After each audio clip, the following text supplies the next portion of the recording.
Gateway whiskies. What was the whiskey that brought you in? What was the whiskey that started your journey? Is it a whiskey that you still drink now? Is it a whiskey that you still recommend to beginners?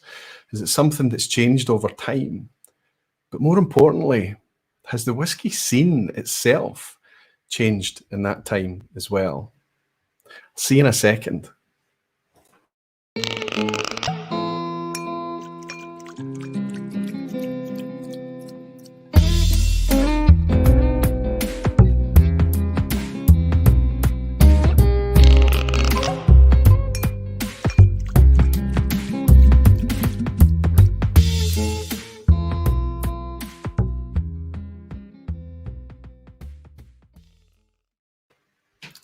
Hello, whiskey folk. Hello, everyone. Welcome to Thursday night. Welcome to the vPub. I hope you're all doing very, very well. 70 Schrodinger's thumbs as well. I really appreciate the thumbs up. The guests appreciate it as well. It means that we know that everybody's excited to spend a wee bit of time on a Thursday night to relax and talk about whiskey, anything whiskey, honestly. But tonight, specifically, to try and get some of the human stories and some of the anecdotes and some of the reasoning behind why we've become so passionate and enjoying this amazing liquid, and that is to talk about gateway whiskies, the whiskies that kind of first, as my friend the Whiskey Rev would often say, the whiskey that found us, the whiskey that grabbed you and grabbed your attention and sent you down this trail of endless rabbit holes and discovery. It's really quite amazing to look back on it from time to time, and that's kind of what I want to do tonight. But use that lens to kind of talk about some other things as well, like how the whiskey's changed, how we've changed, some other epiphanies along the way, but also to talk a wee bit about how we bring other beginners into whiskey, how we evangelize whiskey to them in the hope that it can be a positive thing in their life too. And, you know, that idea that is the whiskey scene now much more inclusive? The people see it and recognize it as a space that they could be made welcome in. I think it's quite an interesting way to look at it. And I've got three fantastic guests, four guests actually from three channels. I've got Phil from New Zealand, the first Phil Whiskey, probably the first time that you've met him, the first time he's appeared on the channel. I know Phil quite well through private chats and things. His content is amazing. Then on to who we're calling second Phil tonight, first Phil and second Phil, Phil and Deepa from Whiskey Mystery Channel. They've been on the channel before. They're always around. They're fantastic people. I've had the pleasure of their company when they visited Scotland as well, and I'm delighted to welcome them back behind the bar at the vPub. And I've also got, I believe, for our second visit on the vPub, Shayla from Whiskey Central, an American broadcasting her whiskey journey out of Mexico right now. So three kind of newer, I think quite unique and different channels, bringing fresh, interesting content and a different take on it as well. And maybe channels that we don't, at least two of them, we don't really necessarily know what started them off in their journey. Two of them, I don't know what started them off. I want to keep it fresh and hear what it is tonight. But in the meantime, I'm going to jump in to welcome some of you, beautiful whiskey folk and dedicated barflies in the lounge. Andy C is in saying, evening, Roy. Good evening, Andy. Good to see you, buddy. I hope you're doing very well. David Evans is here as well, saying, my gateway whiskey was a Glenfarclas 10. Always have it in the cabinet. My friend around the corner, Roberto, or Malt Mafioso, as he's sometimes known, that is also his gateway whiskey as well. And he still closes his eyes and smiles when he says it. He still loves it. Whiskey Weekend Drama's in. Good to see you, Harrow. He's saying, hello, Aquavite. Good topic. Why don't you share, Harrow, what your gateway whiskey is, my friend? Good to see you. And Hellswood is here. Good evening, Roy. Good to see you, Helen. Hope Andy's sat next to you. I hope he's got something nice in a glass. Perhaps it's his gateway whiskey. I've been having 12, right? Molasses is here saying, good evening, good to see you, Mo. Kilted Moose Scotty is in, good to see you, my friend, wonderful to have you. Falsgraph is here, is saying it was a whole whiskey tasting that lured me in. However, the first one I bought and enjoyed was a Glenmorangie 12, no other title at the time. You've probably been in the scene for a wee while, Falsgraph, so it was a tasting. You actually sat down and maybe get a wee bit of an education. Jimmy Legg is here, good evening. Mr. Duff, how are you, sir? I'm very well, Jimmy. and I hope you are too, my friend. Andrew Pears is here saying, good evening, Roy. Ryan Sutherland is here. Arnie Tiger, good to see you all. Jean de la Cuisine, good to see you, Jan. Bellman Teeth, Sid Martin, Dan Fordham, Gerben Blocher, Tom Scaramuzzo, Whiskey 101, that's Nick, Bruno Martins in Portugal, Service Alafis. I'm looking for the orange here, so if you're trying to get my attention, always use an orange. Well, you don't see it as orange, but if you tag me as at Aquavite or simply type Aquavite, I see it as orange and I know that you're trying to get my attention. Anybody that's watching Facebook, I'm very, very grateful for you picking it up on Facebook, but you'll notice that the chat that I'm interacting with, because it's by far the easiest for me, is the YouTube chat. So if you are trying to get my attention, YouTube is the place for that, but you're very welcome to be picking this up on Facebook. Leave some comments under the video and I'll pick them up a wee bit later. Terry KGB is saying YouTube should launch a super league.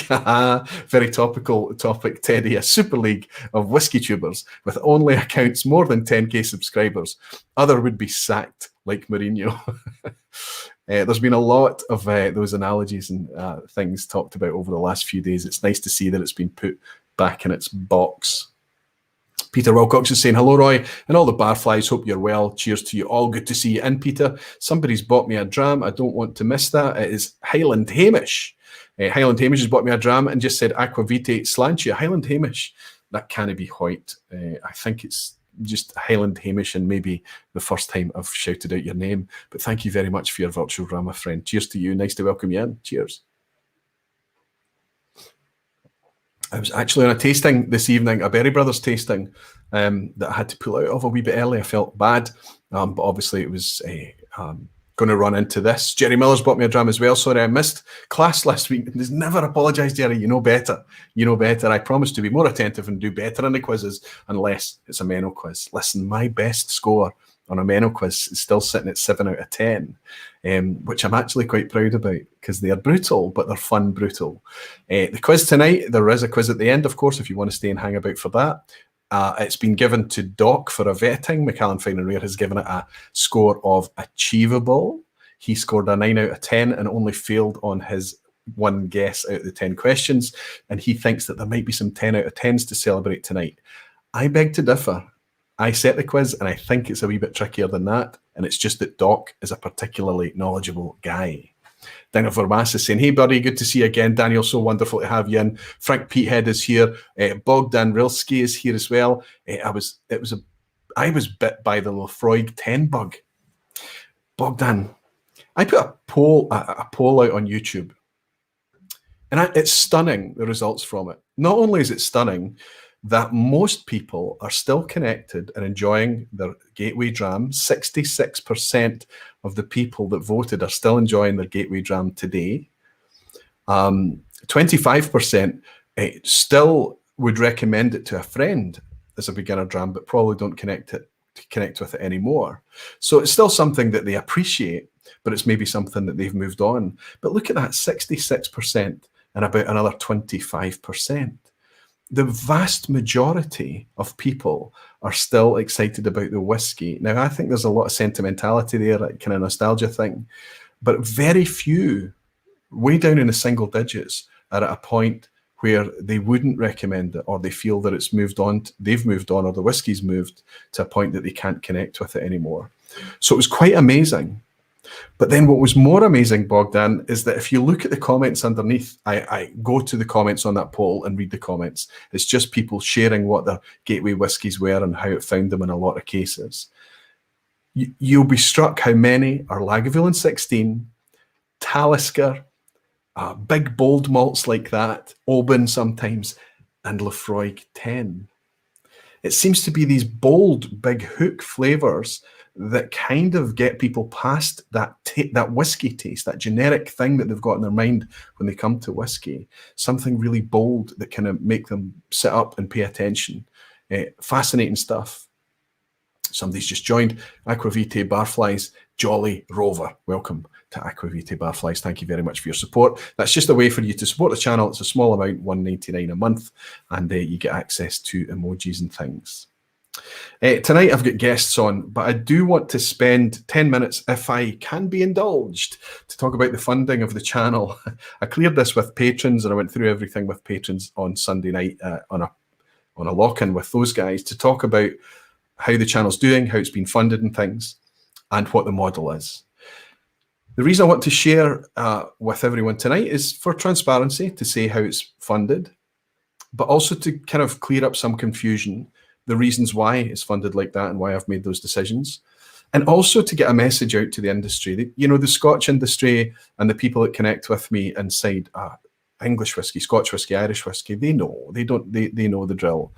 But I'm still constantly getting people kind of reaching out to me, offering to send sets and bottles and asking what fees are and things like that. So I think it's interesting just to kind of talk about it loudly so that everyone understands that that's not really my bag. It's not the route I've chosen. There's nothing wrong with trying to do it that way, but I think it's harder. I think there are conflicts and things.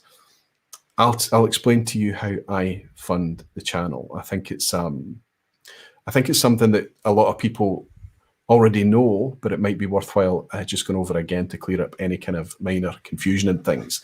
Harrow is saying, Aquavite, you asked about the whiskey. It's Old Pulteney 12. Started out of Ralphie's video of 3 beginners whiskies to try. So the Old Pulteney 12 stayed as my gateway whiskey, also because of the price. Harrow, it's the same in the UK.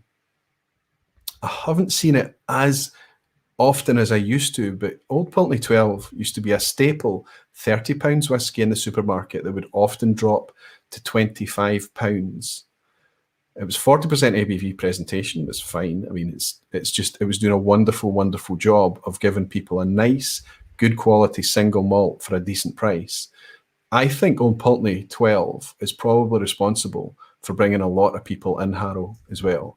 Neil Laverty is saying, just as it jumps, Neil, sorry I'm late, evening Roy and all. Listen, the vPub, you can never be late. You never miss a vPub. You pick it up in the replay. It's absolutely fine.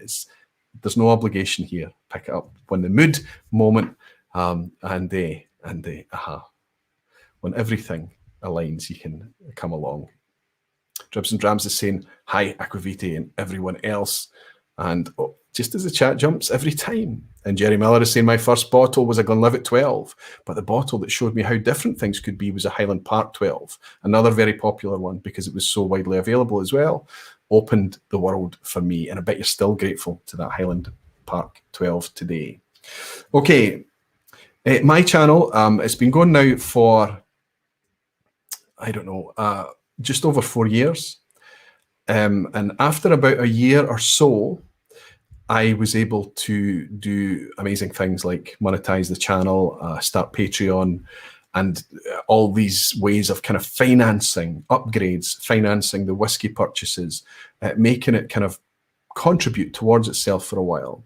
As time went on, it started to build and build to the point that, quite honestly, when I lost my contract through, I was a marketer for business-to-business electronics company, and I would do events and things for them as part of that job. And when the COVID crisis came along, guess what was the last thing on their list? Events. And anyway, the contract was not renewed. And I was in a position that I didn't need to panic as much as I normally would have.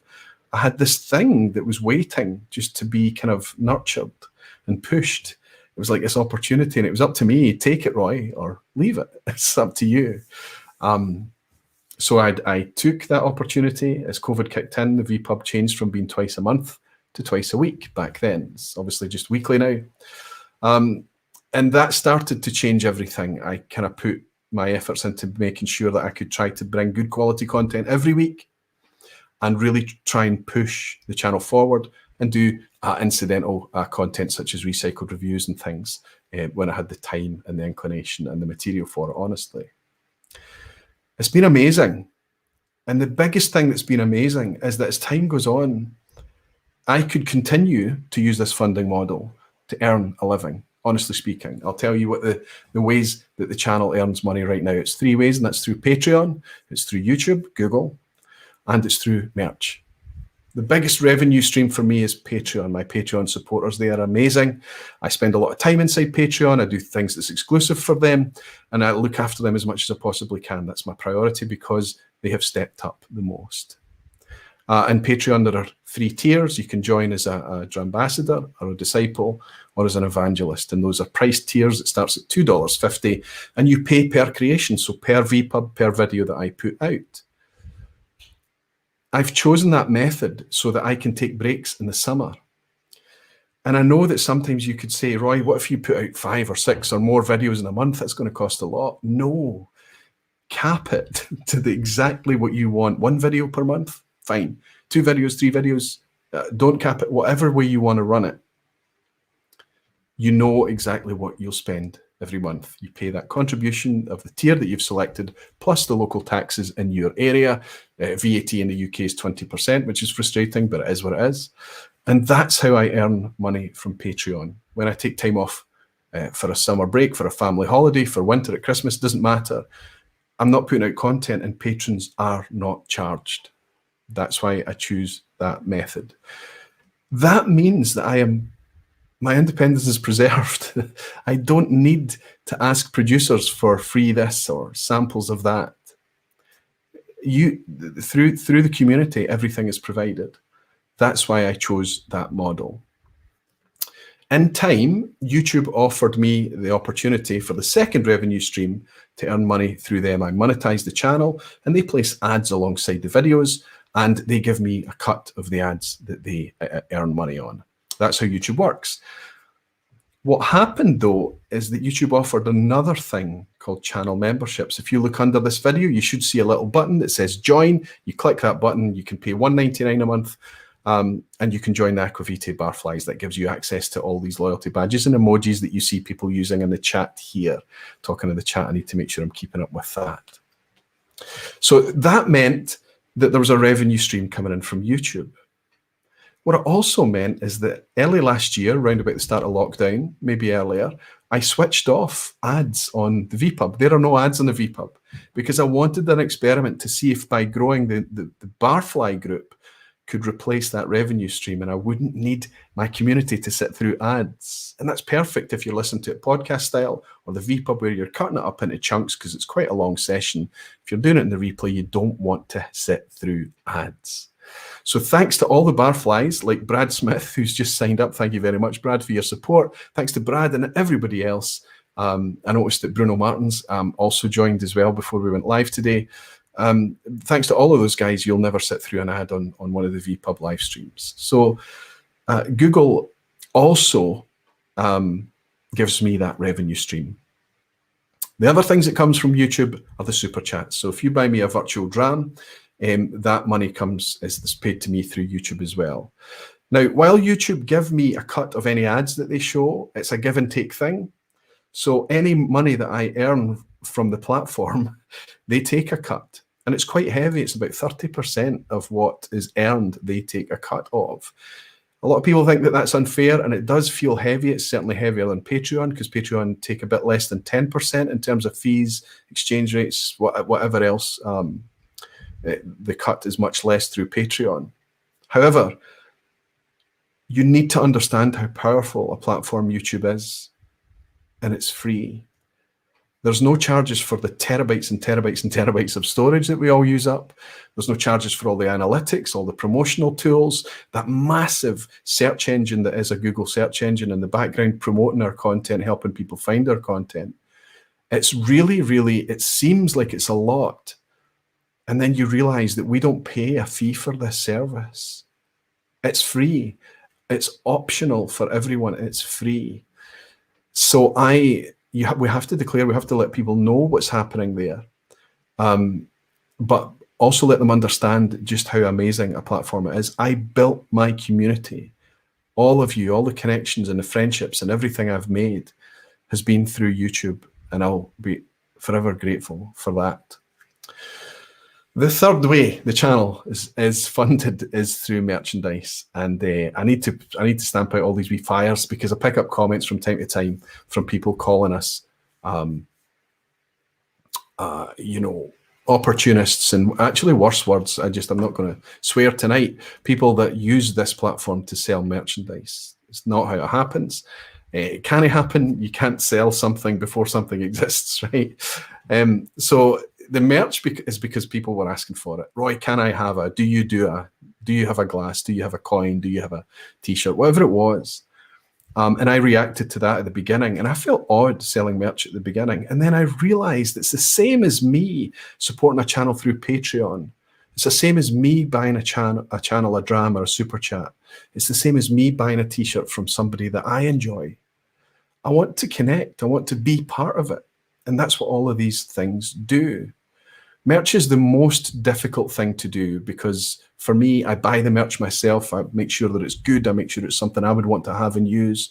And I keep it here. Everything is shipped from me. It goes out with a note from me. Everything I have physically checked and touched and shipped myself. In the beginning, it was a pain. It's still difficult to manage now, but it's now another revenue stream. So people can go on aquavitae.com and they can see what's available. It's not available all the time. It goes out of stock often and quite quick. That's just because of the investment it takes to go and buy a bunch of t-shirts, a bunch of glasses, or whatever it may be. So I tend to do it in fits and bursts. But you can check at aquavitae.com and see what's available there. I shared a post this week on YouTube.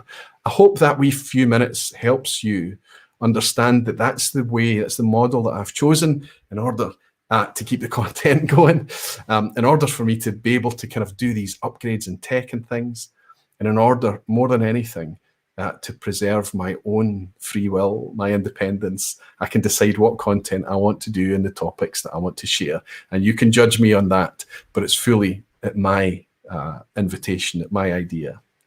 So there we go. Fantastic. And thank you to everybody for however you support me. It doesn't matter if it's fiscally, through Patreon, through YouTube, through buying merch, or even just leaving a comment, a like, or subscribing. In any way that you support me, I'm very, very grateful for it all. I hope you don't mind me taking your time. If you're catching up on the replay, there'll be timestamps in the description box underneath, so you can skip all of this stuff if you want to and go straight to your favourite guests or the topics that we're going to talk about tonight. Gerben says, you're quite right in doing it this way. I'm glad you agree, Gerben. Thank you very much. Greg's Whisky Guide in France. Greg, good to see you. He's saying, this is true, Roy. Thank you, Greg. Gerben is also saying, I joined your Patreon. Welcome, my friend. Thank you very, very much. I'll always go in there and welcome you in there directly myself. And Nick is saying, opportunists? No, some of us love merch. If you sold used corks, I would probably buy one. Thank you, Nick. Thank you so much. And Alexandra is saying, the notes and small messages are amazing. They make the merch so much better. I'm always kind of wondering if I'm writing too many messages that are exact same. I kind of try and write a different thing every time, but it can be tricky. I'm glad you appreciate it. Thanks very much, my friend. Thanks, Alexandru.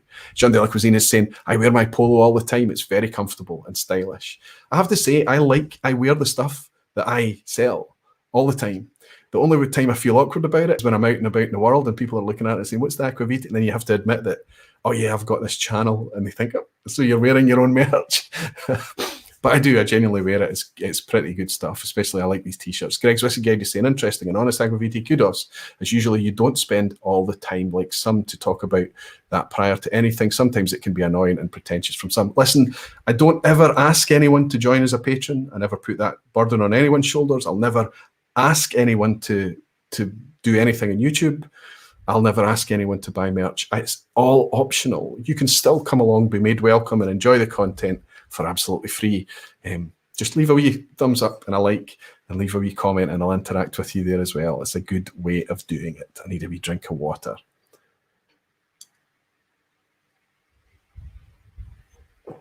Greg is saying that he also likes merch. Actually saying my wife commented on how nice the shirt was. That's a big compliment. Thank you, actually. It sounds like your wife's got some taste, my friend. Anyway, let's get on to the topic tonight. Before I bring in my guests, I'm going to share my story for the folk that haven't heard it. It's a good story. I'll keep it brief. It's on the website for anybody that wants to go and read it at length. I call it the Luca story. We have to go back for me about 20 or so years, and maybe longer than that. JG has just bought me a dram, whiskey. Cheers from Iowa. Keep up the great content. JG, thank you very much for your virtual dram, my friend. It's nice to welcome you in. It's the first time I've read out your name, I think. Cheers, Jay. Thanks to you. There was a time that I was only aware of whiskey because it was a drink and it was a Scottish thing. It was associated in many, many ways with Scotland, with the country that I was from. So as I travelled You know, I would be drinking whiskey with people occasionally and really not enjoying it. And yes, when I was young, I did have those run-ins with whiskey when it taught me that it's a powerful thing indeed, and it's not something that could just be thrown back like I was drinking weak, easy, large beers and things like that. So it kind of made me a wee bit wary of whiskey. So it was very, very occasionally I touched it, and I didn't really connect with it too much. Then around the year 2000, 2001, I had some American friends visiting from New York, Kelly and Tom, and we went on a wee tour. And as part of the tour, we went to Talisker on Skye. And I have to say, I was intrigued, I was fascinated, and I liked it. And I liked all the familiar smells like the malt and the smells that you smell in a distillery, that thing that just hangs in the air and you recognize as being something that you've come across in your life in the past, probably many times being in Scotland. But I tried the tasting at the end of the tasting, and it was Tom that bought the bottle of whiskey, not me. I didn't buy a bottle. It didn't strike me. Fast forward another few years to about 2005. In fact, I can tell you exactly when it was. It was September 2005. And a visiting Italian, my friend Luca, my friend and colleague from Rome, arrived and said, "Roy, before I return home, you have to take me to visit a whiskey distillery. I love Scotch whiskey. It's fantastic. Please, before I go home, we need to visit a distillery." And I said, "Luca, sorry, you've asked the worst person you could possibly ask. I know nothing about whiskey. I don't like whiskey. I wouldn't know where to take you." And he looked and said, "You live in the country that makes the best spirit in the world, and you choose to know nothing about it." I was immediately sprung into action. I was like, okay, I need to do something about this. Early days of Google, did some searching, found a local distillery to take him to, and he said, "Luca, before you go home, I can take you to a distillery. We're going to visit a distillery. It's sorted." Fantastic. Which distillery? I said, "Oh, it's just a wee local. It's just a small distillery near Glasgow. It's called Glengoyne." Excellent. One of my favourites. He knew Glengoyne. He was familiar with their whiskey. Blew me away. We went to Glengoyne. I did the tour. Very struck by how amazed Luca was by all of it. The questions that he was asking that told me he knew a lot about it. And then I remember being in the tasting room, and I was driving. I could only have the smallest of drams, something like this. And I remember nosing it and listening and nosing it and listening. And I remember being apprehensive, but I'll never forget that first sip. The way I just let it sit on my palate, the way that it literally switched every light on. What have I been doing? What have I been missing?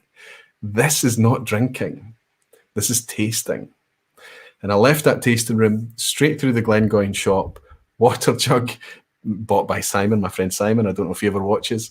A 10-year-old bottle of Glengoyne, and I was a lifelong convert. And I think what I'm going to do to commemorate that tonight is I picked up for this very subject last week a wee bottle of 10-year-old Glengoyne. Now, what was amazing is I picked this up on sale, straight in the basket, straight in the trolley, for £25. 10-year-old Glengoyne. Okay, it's 40% ABV. It was 40% ABV back then as well. 40% was powerful enough for me. Thank you very, very much. Back then. But because it's Glengoyne, there's an age statement here, and we know that it's natural colour. But what's interesting, it's not just a case of, oh yes, it's Glengoyne, and as enthusiasts we know that they do natural colour. They are actually putting it on their packaging. It says natural colour on the label. So the 10-year-old is exclusively from sherry casks. And if you're careful and you mature your whiskey well, even after just 10 years, you can get that gorgeous, warm, light, honey amber colour. You don't need to use this horrible gunk. Do you see this horrible gunk here? This is spirit caramel colouring. It's actually sitting on its side because I'm trying to get it to make the glass clear again, but it's taken a long, long time. It's horrible stuff. Anyway, we're not going to focus on that tonight too much because a lot of our gateway whiskies will be coloured. They will most certainly be chill filtered. And whether or not they've got an age statement or not, who knows? But these tend to be the specifications for gateway whiskies. Let's see how this 10-year-old Glengoyne has aged. Sláinte and welcome everyone. Cheers.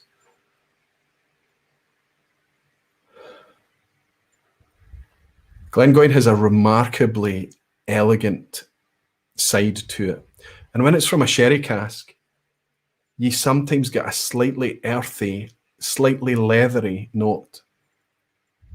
The 10-year-old, there's still a lot of spirit going on here as well. This isn't kind of like, as you go up the ages in Glengoyne, much more cask influence comes forward, much more sherry cask on the 21-year-old, for example.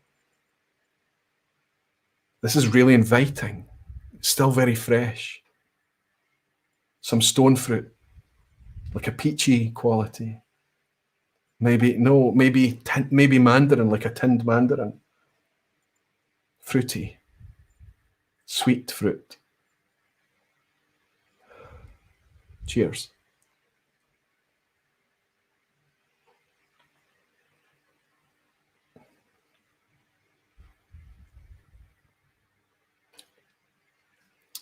Elegant, clean, balanced, light,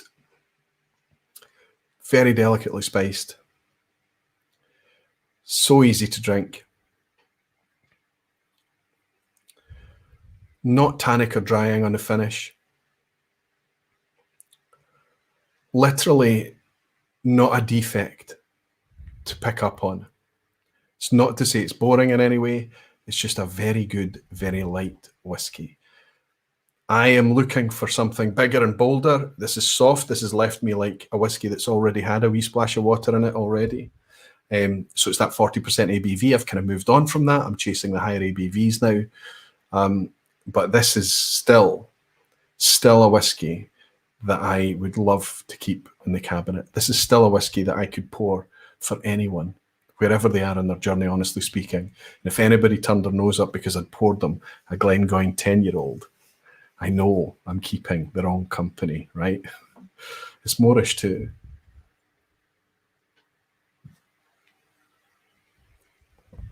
So wonderful to welcome you in all tonight. Thank you so much. Dribs and Drams bought me a wee dram as well. Wait, your Glengoyne 10 is 40%. I'm holding a bottle here in Canada, and that's 43%. It's the story, my friend, for so many of the bottles. For export strength, it's still to this day something that splits the export editions. It's going to be the same on Highland Park 12. It's going to be the same on Lafroig 10. So many whiskies. You're going to get it at 43%. Enjoy. We're getting it at 40%. Not all distilleries, not all bottles are like that, but that tends to be the thing. 43% is that legacy thing, export strength. Ryan Sutherland is saying, I was fully expecting lots of E150A fake tan tonight.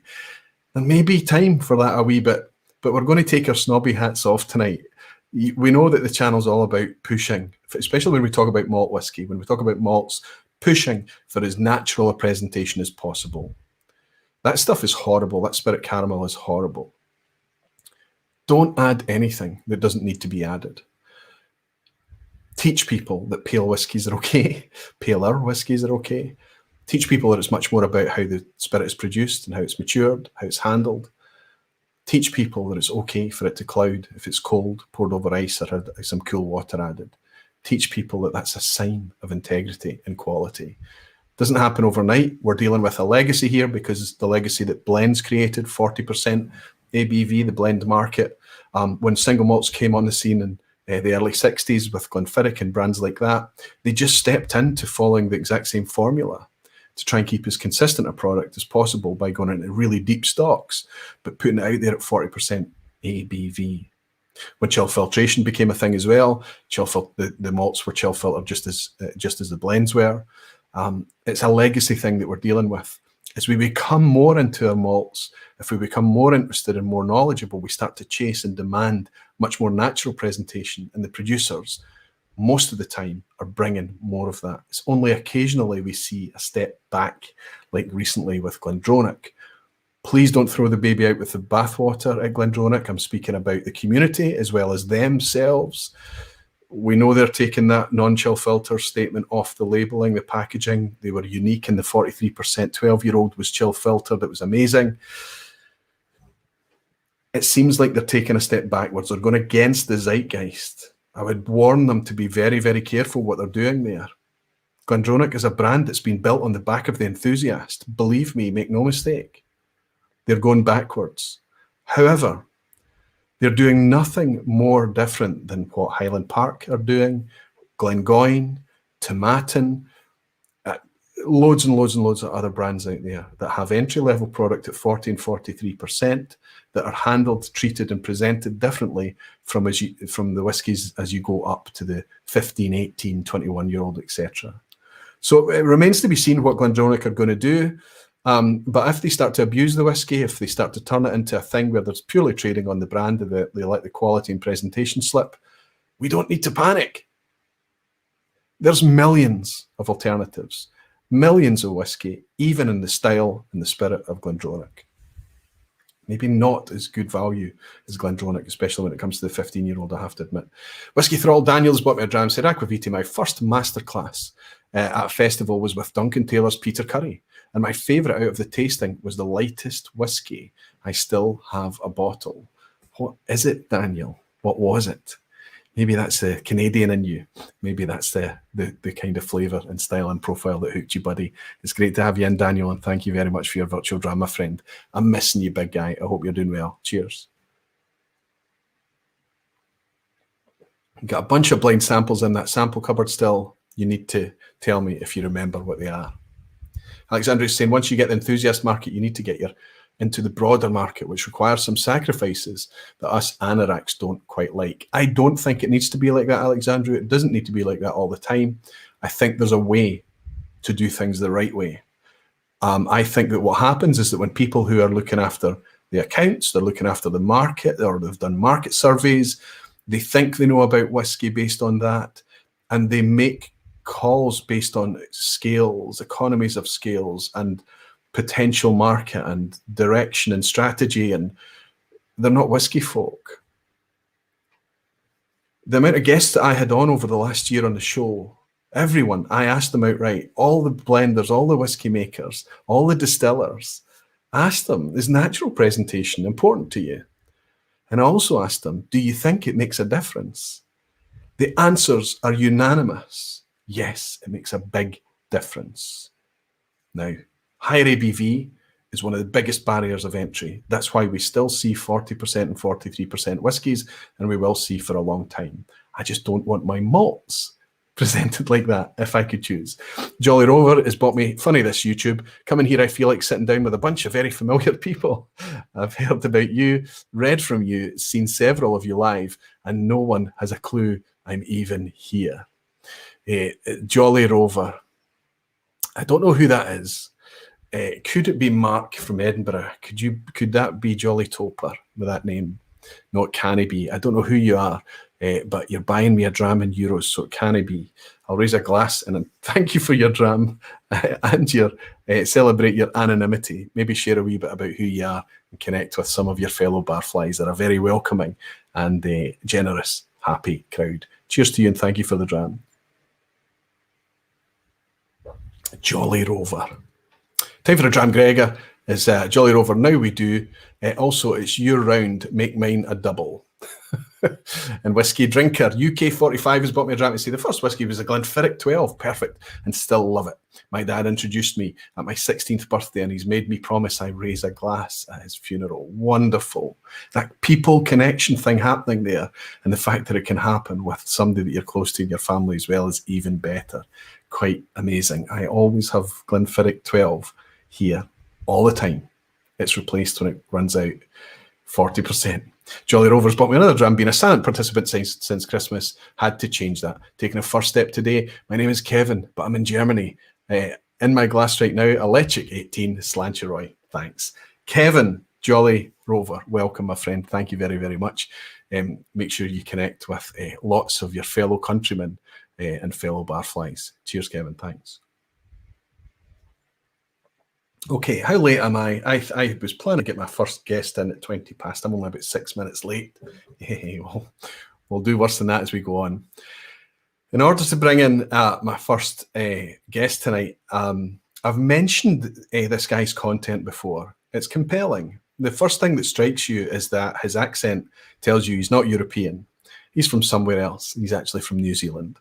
The next thing is his videography. And what I was going to do was share with you a clip of one of his intros that he does, because I get a mention in every video that he does. He has aquavitae. It's just coincidence. But you can see immediately that there's some skill behind here. There's a professionalism to the presentation and to the content. And then what he started to do, he's not reviewing whiskey. Clearly what he's doing is he's following the model, and I hope he doesn't mind me saying this, where the idea that in order to be a teacher, you only need to be a few pages ahead of your pupil. So he's taken the things that he found chunky, difficult, the barriers that he found coming into whiskey. And then once he's processed them and he's learned them and he's understood them, he's sharing them through his video content in a way that's wonderfully easy to watch, wonderfully easy to digest. And he's got a very appropriate channel name as well. I'm going to ask him to give me a thumbs up and ask if he's good to come on, and I'm going to introduce you to my friend from New Zealand, Phil, from First Phil Whisky. How are you, buddy? Hey, Roy. Good to be here. Thanks for having me on. Excellent, buddy. I'm glad to have you behind the bar. It's been too long. I know we've been talking about it for a while. It's nice to have you here. I hope I didn't offend you by giving you that intro. I know we've not talked about what we're going to talk about tonight, any of the things we're going to talk about, because we want to keep it nice fresh. But would that be a decent summary of your content, or did I misrepresent you in any way? No, I think that's right, because I feel like I always thought about starting a YouTube channel because of like my skill set and my background and stuff. But you always have that imposter syndrome where you're like, oh, I don't know quite as much as Ralphie. I don't know quite as much as the Whiskey Tribe. But I guess what I realized with some of the other channels and other topics on YouTube is, yeah, you basically, you know, a lot of these, if you just know more than the average person watching your video and then help them, you know, learn what you're learning, I mean, that's just a great way to run the channel. So yeah, that's so a lot of the content that you've done is following that thing. Then it's very kind of concept based. You're taking topics like what is chill filtration, what's an independent bottler. Obviously, these questions are things that you perhaps had to go and learn yourself when you were first getting into whiskey, right? Yeah, exactly. Yeah. Like the one independent bottlings, you know, because when I was going through the whiskey journey, you know, I was like, oh, I get the hang of this. I kind of get the regions, and I get what like the cask strength means, and then you get to independent bottlings, you're like, what? What's all this? You know, yes, why is that got a different label? And it's, I mean, and especially as well, like there's so many people. I feel like at the moment, just everybody, it seems to be, I know around me, seems to be kind of dabbling in whiskey and wanting to get into it more. And that's also part of the reason for me starting the channel, is to help those people and help them sort of jump in to become whiskey anoraks. Tap into the zeitgeist of whiskey, but also tap into the zeitgeist of learning everything we need to learn now on YouTube. Yeah, you want to learn how to fix a piece of your car, you want to learn how to get into your own house after you've locked yourself out, pull out YouTube, right? Exactly. Yeah, exactly, yeah. So tell us, Phil, on tonight's topic, buddy, by the way, your channel name, in case I haven't mentioned, and we're going to refer to you throughout tonight, is First Phil, because we've got another Phil on, and obviously he'll be second Phil for just tonight. But your channel is First Phil Whisky, and if you just type in First Phil Whisky, Phil with a PHIL, anybody will find you. But I was struck your channel's doing really, really well. It doesn't need much help with subs. You're taking off. You're doing great things. You must be, are you at 10K yet? Just about. I think I'm at about, I'm at 9, maybe a bit over 9. Okay, fantastic, Phil. I mean, and it's deserved. The content that you're putting out, like I say, it's easy to watch, building a community, building a lot of interaction around you as well, and I hope that you encourage that it continues. But what was the thing? What was the thing that brought you in? What happened? Tell us the story. Let's give us the human side, the whiskey, as I like to recall the words of the Whiskey Rev, the whiskey that found you. Yeah, so pretty much it was kind of what you're saying. My assumption of what whiskey was that, yeah, it was an old man's drink. You know, you sort of think, you know, craft beer is the way to go and that sort of stuff. And I actually had a flatmate back in the day who was quite into whiskey, and he said, oh, don't try this whiskey, it's so good. And then so I tried it, and I just did not like it. Like I was just like, it was bitter and it was intense. And I remember saying to him, I said, "Do you reckon I can put some Coke in this?" And like his face just dropped, and he's just like, Yeah. "No, you can't do that." And so I kind of was sort of like, "Oh, nah, whiskey's not for me." I kind of like the idea of being into whiskey, but I didn't like it at the time. It wasn't until I moved to London in 2015 and I was there for I think a year, and then we had a friend, another New Zealander, come over, and he was like, "Look, we've got to do something. Let's catch up. Let's go somewhere." And he was like, "We should go up to Scotland and see all the distilleries. They're amazing." And I was like, "Okay, cool." So we flew into Edinburgh and we had a car and we drove up through Speyside, and I remember there were four of us, and I remember we were at Glenfarclas, and we were like sipping all these drams, and one of my mates goes to me, he goes, "I don't think I like whiskey." And I'm like, "Yeah, I don't think I like whiskey either." And this is Time to at change. Glenfarclas Distillery, right? Is that Glenfarclas Distillery? Yeah, I yeah. just found it a bit sharp and a bit, I don't know what it was. Anyway, so we carried on our trip. We went to Isla, and it wasn't till Isla that it caught me. And I actually do fit into the category as a bunch of these people who voted on your poll. Yes. So we went to, we went to Lafroig, and it was Lafroig. And when I had Lafroig 10, I was like, "Oh, this kind of tastes like Marmite." Yeah, it tastes like a big fan of Marmite, big fan of Guinness, all those kind of strong flavors already. Yes. Like I'm a big fan of barbecues. But the interesting thing about Lafroig, in hindsight, I didn't. In hindsight, I think because the spirit content was low, the spirit part didn't turn me off.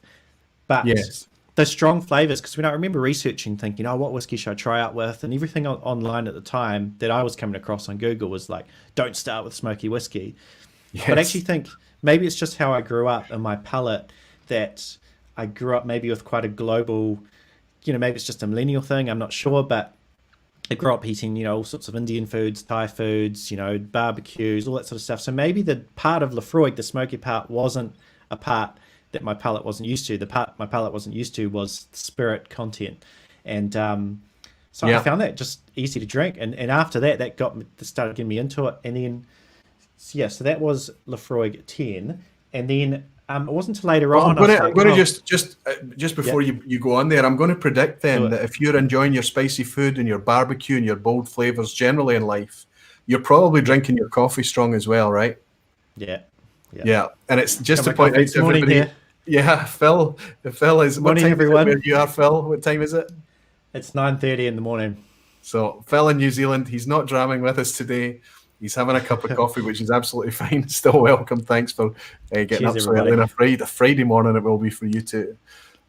So you're maybe if you're having coffee, that's going to be strong, bold coffee that you'll be drawn to as well. And I think Yeah. that's a common theme, and it's something that's attracting people into whiskey. So if they like, a Speyside, it tends to be a big, bold, heavy sherry cask that's going to Yeah. draw them in. And if it's a peaty whiskey, it'll be a big, bold Isla or something like. It doesn't need, and again, the high ABV can be off-putting, exactly as you describe. So that lower ABV it kind of just reduces that kind of barrier there to help people engage with it. But anyway, you were about to share where you moved on to from Lafroig. This is going to be interesting. Yeah, well, 100% that, because I got my brother-in-law is the same, but he still hates peated whiskey, and he got on through the sherry route because he liked some of those sweeter flavors, those dried fruit flavors. Yes. But it wasn't. So I was with my flatmate. We were back in London, and we bought a few whiskies, and we we're just going into winter. Good time to have whiskey and less Pims or whatever you have in the UK. And it wasn't. It was Auchentoshan. Auchentoshan 12. It was Auchentoshan 12, and I had this, and it reminded me of like a caramel slice, and it was real easy drinking, real approachable. And then this one kind of then bridged me over to basically every other whiskey. And suddenly, after I got through that bottle, my palate was getting used to it. I was starting to notice different flavors, and then I was going into. Then I bought an Aaron 12 cask strength at the time, and then I bought a I can't remember what else I bought. But yeah, it's interesting now to see how my palate's changed since then and now.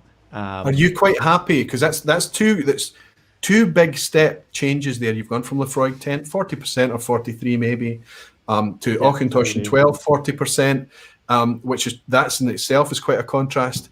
But then to step away up on the ABV into the 50s for the at that time R12 cask strength, that you would have been really putting yourself in a position that you're trying to condition your brain, to start to enjoy that high alcohol, that high ABV.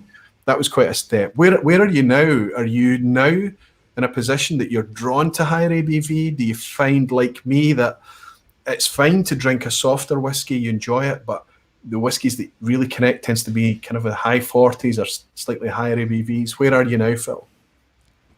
Yeah, and so, I mean, I'm still attached to Lefroy for just like sentimental reasons when we went to Isla and that sort of thing. But to be honest, at the moment, I find it a bit thin in the mouth. I find it a little bit, it's nice, but it just feels, so really my kind of substitute for what Lefroy 10 was is actually the Port Charlotte 10, because I find that has a little bit more, it's a little bit bolder, it's a little bit full bodied, and it has a longer finish, and it's bottled at a much higher strength. So that's kind of my now, like, my go-to peated one, because I have found that's when you work out that after you've got over that ABV, so much of the experience is about mouthfeel, about grip. People think, oh, you're going for high ABV. That's alcoholism. You need to be careful. No. The ABV is increasing, but the amount I'm drinking is reducing. It's much more about the flavour and the mouthfeel and everything. I think my friend Thomas Elmer should be signing up for the Lefroy marketing team. He's got a perfect quote. He said, Lefroy reminds me of cutting a saltwater dock timber with a chainsaw that's impregnated with creosote. And I think we can all relate to exactly that. Lefroy used to have an excellent advertising campaign, Thomas, that would have fitted into perfectly. Time for a Dram Gregory saying one of the greatest movies made high fidelity, really? Touched on a record collection ordered autobiographically. Yes, I think we all should store our bottles in the same way. That was Jack Black, wasn't it? It was quite a good movie, actually, now that I think about it. And Andrew Butler is saying, I love Lefroy, but I hate spicy food and I drink my coffee weak and milky. Oh, and I still like 40% whiskies. Andrew, that's the thing, is that it's... And I think that's somebody like you that's been into it for as long as you have been, you start to get this much more holistic kind of view of the landscape, where you start to appreciate that everything has a place. And once you've been down every cul-de-sac and explored everything, I think you start to relax with the landscape much more and realize that it's all valid for exploration. But it's interesting that you've come to love Lefroy through a different route. But I'm going to suggest that you have been enjoying Lefroy for a lot longer than a lot of us, Andrew. Nice to have you in. Lindsay Holman is saying, my first experience of higher ABV was a Wild Turkey 101, and I found that much easier to drink straight than any whiskey I had before that. Quite amazing, Lindsay. Quite amazing. And one of the most amazing thing is we're just as different as the whiskies that we're enjoying. So I have to ask you at the start of the chat, Phil, you mentioned that your perspective of whiskey probably did have a kind of a bit of a brown veneer, maybe old men in old tweed suits and flat caps and fireplaces and lots of kind of, of its time. Yeah. Do you have a perception of whiskey today, more than just talking about has the whiskey changed or whatever in your time? Because I know that you're fairly recently into whiskey. Would you say your perception of the whiskey scene has changed? How do you feel the whiskey scene looks? Yeah, I think massively. I mean, once you dive in deep, it's actually super interesting. And I mean, definitely when we get into our level, kind of deep into whiskey, I mean, there is a little bit of a geekiness that I kind of like. Like I like that you kind of have to find out about, like, what's this bottle? What's this one? What's this one? And I like that as well. But yeah, it doesn't really have that kind of snobbery, I think, especially in the community, especially on YouTube. I think like it's actually one of the most welcoming communities that I think there is on YouTube. And I think everyone's just super generous. There's so much sharing going on, and everyone just wants to like, and then everyone around whiskey, it's about that social element as well. And so, yeah, it did break down that it's just sort of like, oh, look at me, I've got a fancy whiskey, I must be rich.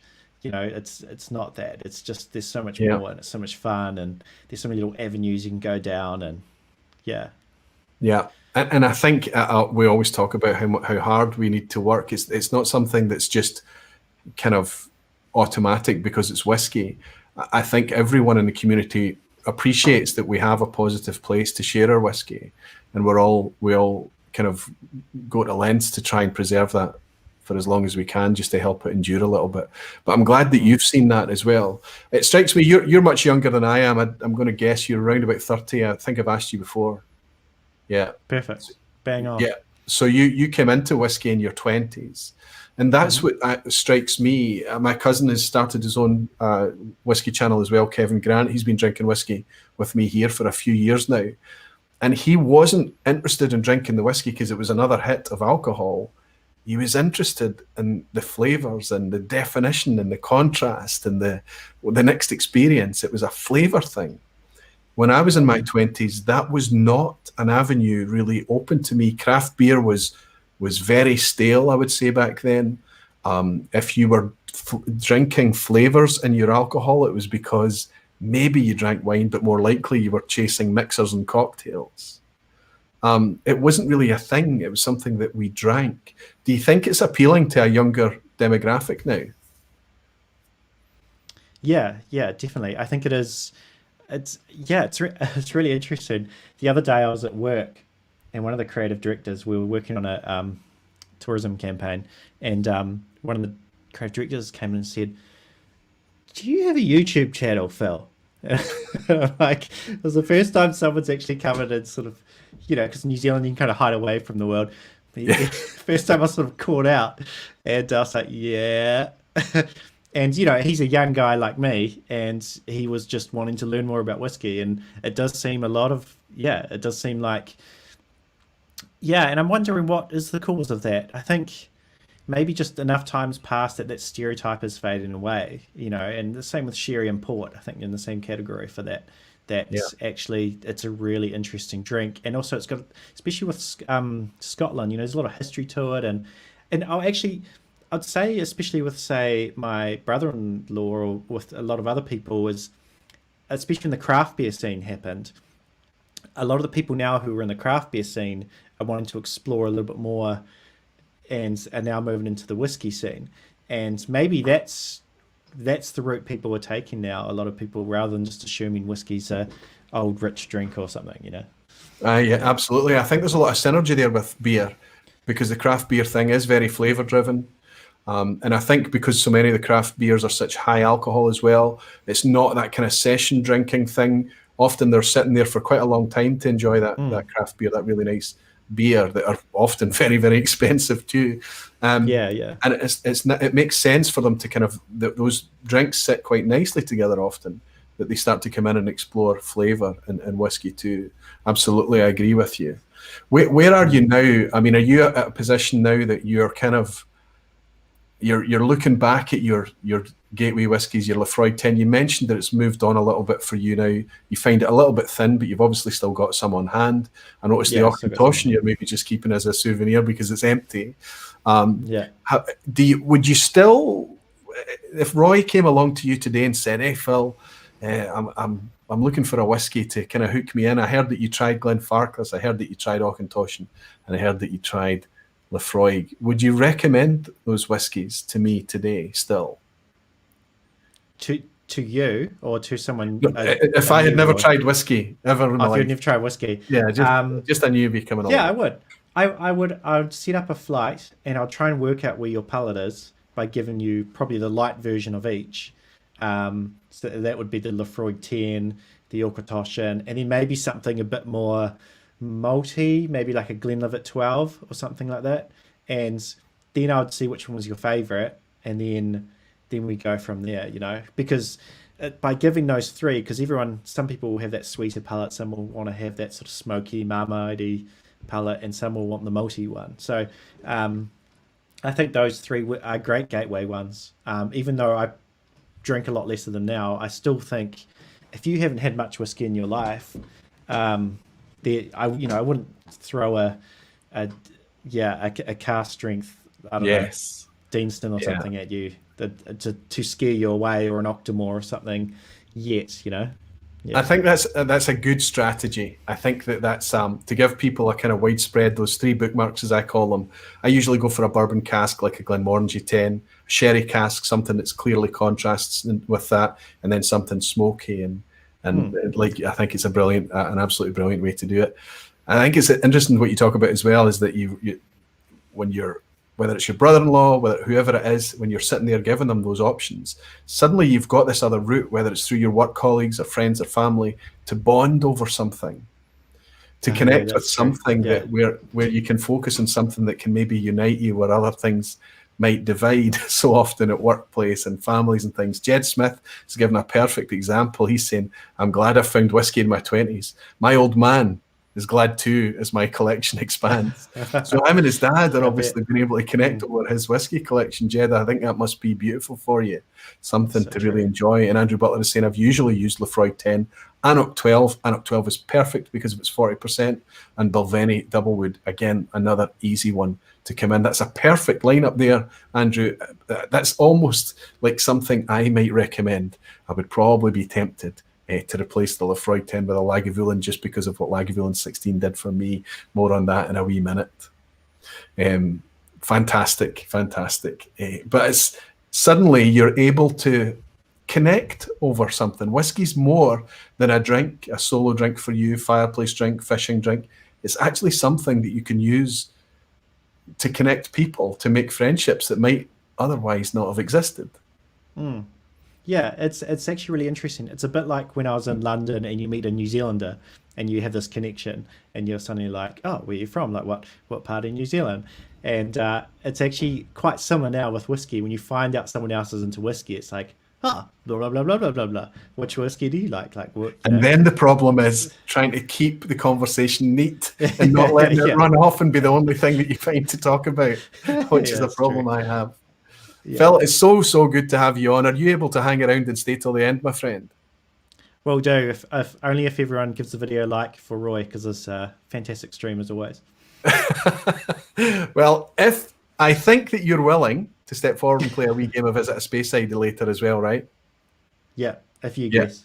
Okay, if you've got a bottle on hand for me to guess, that's perfect tonight. So once I've gone through the topic tonight with my other guests, I'll hook you back in again. We'll play a wee game of Visit a Speyside. And Phil, you're welcome to stay around in the background just as long as you possibly can, buddy. You've got no urgent early morning meetings to rush off to or anything, have you? No, not today.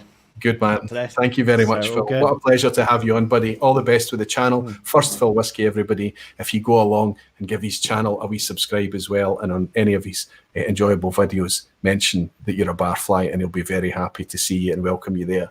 Phil, thank you very much, my friend. Thanks for coming on. Thanks, Cheers. A cup of coffee. Thanks. Superb. Yeah, a cup of coffee. Morning here in New Zealand. Superb.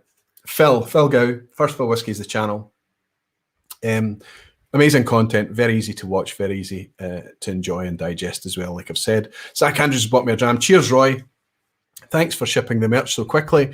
Everyone go buy Aquavitae merch. Zach, I think you're going to like the t-shirts that I've shipped to you, but I'm wondering about the sizes. I've put a wee note in there as well just to see if there's any issues with your sizes, Zach.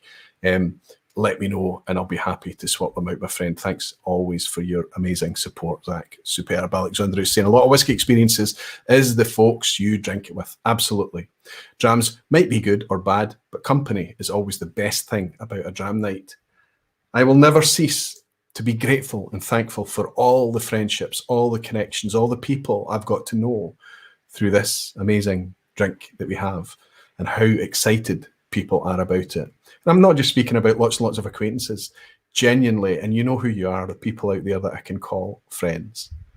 Jimmy Legg is saying, if we're not talking about whiskey and football, I'm out of the conversation. Sometimes feel a wee bit similar like that myself, Jimmy, that, you know, suddenly if, you're almost kind of really, really glad that whiskey's there because you can sometimes find that maybe there's not an obvious hook for a discussion, a conversation, or for you a way to connect with somebody. And it's that relief when you hear that they're interested or they enjoy whiskey already. It's brilliant. You can just go, wow, we're going to be friends.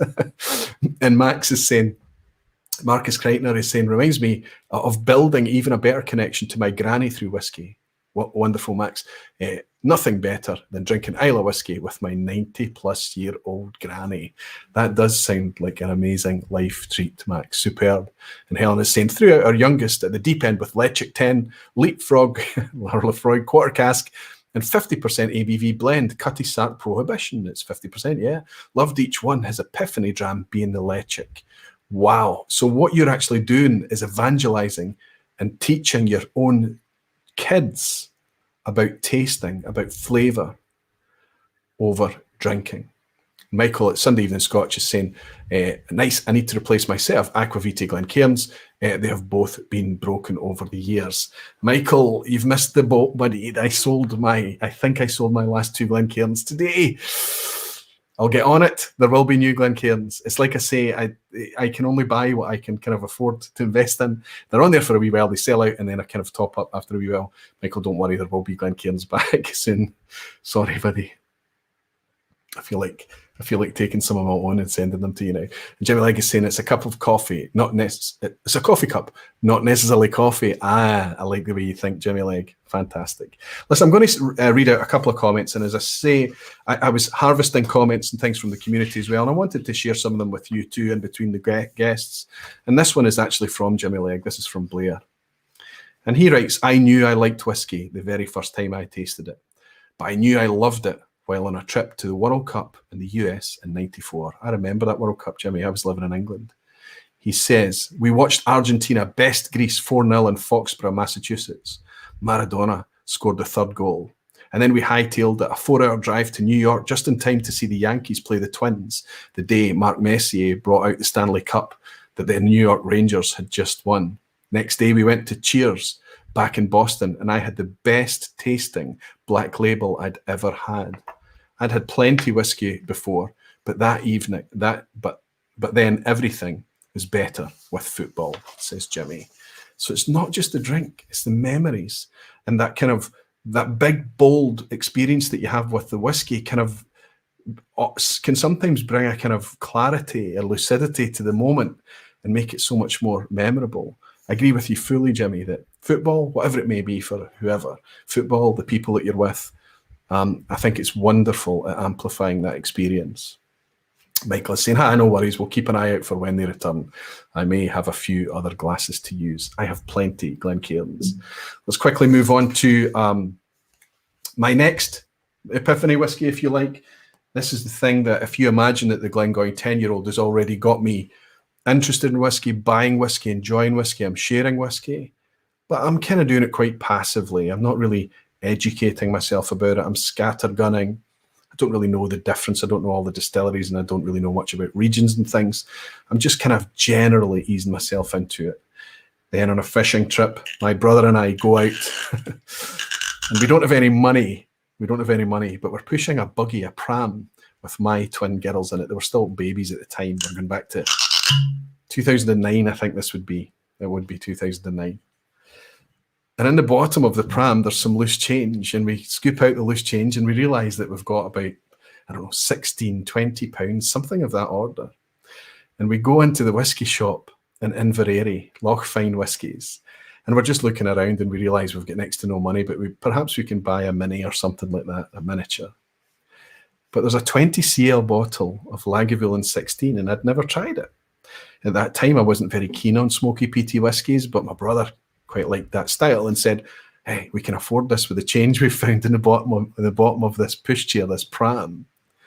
And we did. We just kind of bought this wee bottle of whiskey and we put it in the pushchair. We didn't want to advertise to the wives that we'd been buying whiskey as we walked the children.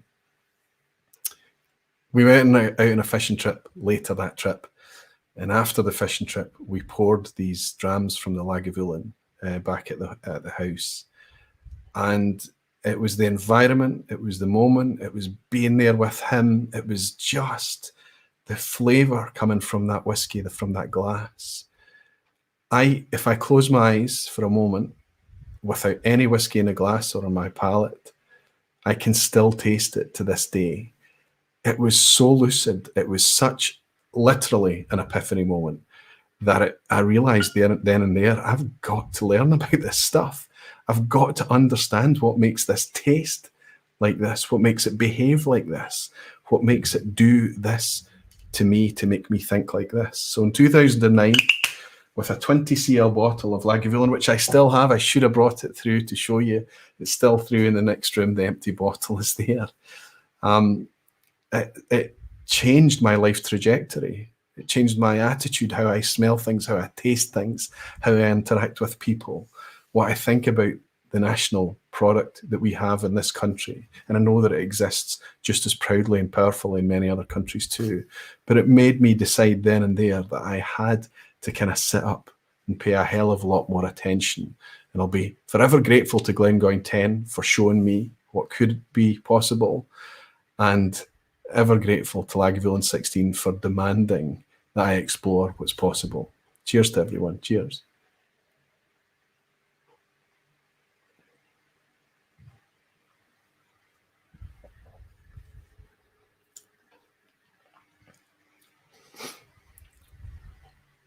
As Phil talked about there, it's thinner now on the palate than you once remember. Less hit of alcohol, less ABV. This is 43%, but this is a 16-year-old Islay malt whiskey. Still hovering about the £60 mark. Don't think it's going to last forever, especially the way people are talking up prices. But quite an amazing thing. Whiskey Weekend Dram Harrow saying the prices got higher, but I have a bottle of this in a nice wooden box. Kalila 12 was the peated gateway whiskey for me. It's a common one for many, Harrow, but also through Ralphie's video. Good for Ralphie as well. What an evangelist he's been over the years. Whiskey 101, unlike so many here, it was Lager 16 that put me off whiskey for about 3 years. Oh, Nick, could taste it 2 days after. Now I love peat so much, but it took me time on my whiskey journey. Same for me. I was 4 years into whiskey before I got the taste for peated whiskies.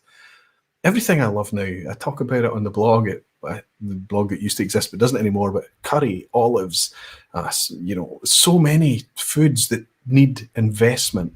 Same as whiskey. It needs a bit of investment to understand what the flavors are for you to appreciate them. Sometimes, not for everyone. Malt Punk is here saying Lagavulin must be the most dangerous whiskey of them all. Talisker grabbed my attention, but Lager really sucked me in. And Dribs and Drams are saying, do you find that there's a natural progression from Lagavulin to Ardbeg? My development was Lagavulin, Bowmore, Ardbeg, and then Octomore. So you're kind of chasing that kind of peat hit, aren't you? Ardbeg and Octomore are up there at the top, Bowmore much lighter, Lagavulin a wee bit lighter. Lagavulin, especially at a younger age from a bourbon cask, can be much more sooty and overt than you might imagine. But you're obviously enjoying the peat hit. I would say, in my experience, Ardbeg is probably up there on Islay. I'd say that Ardbeg is probably the one that delivers the most consistently peaty hit for me, sooty, ashen, peaty hit. Bowmore can be a bit more aromatic. Lefroy a bit more iodine and medicinal. Lagavulin has often a lovely kind of creamy sugariness to it. Lagavulin 8 specifically has that lovely icing sugar or kind of slightly granular nature to it. Can be wonderful stuff. I often get stuck on Islay. I'm enjoying Islay whiskies, peaty whiskies so much that you get stuck there and you have to remind yourself that there's millions of fantastic whiskies outside of it. So I'm going to reach out to my next guest now. We've had first Phil, we're going to reach out to second Phil and Deepa. Now, they've been on the channel before. Just a wonderful couple. I've managed to spend time in their company as well. But before I welcome them on, there's going to be an interesting contrast to talk about here, because they shared their gateway whiskey with the world. They literally did it live 2 years ago in November 2018. It's actually longer than that now. They put a video out there and they said, here's a bottle of whiskey that we've just tried, and we're so enchanted by this bottle that we're going to do something crazy. And they got shopping trolleys and filled the shopping trolleys with whiskey and did this extravaganza of a whiskey experiment comparison. This November 2018 video, you have to watch. It's YouTube gold. You have to go back and watch it on Whiskey Mystery channel. I'll ask somebody to put a link in, and I'll put the link in the description along with the timestamps underneath. But here's, just to whet your appetite, is the intro to that video. And I'll pull Phil and Deepa in while this is running in the background. Enjoy this. Never really been into whiskey that much. But last year when visiting family in Scotland, we did pick up the Ardmore Legacy. It was only £25, about $40 at the local supermarket. And we really enjoyed drinking it. It's got a little bit of smoke in, and it kind of triggered a curiosity. Is there something better than £25 Ardmore Legacy? I thought a bit of YouTube research might help.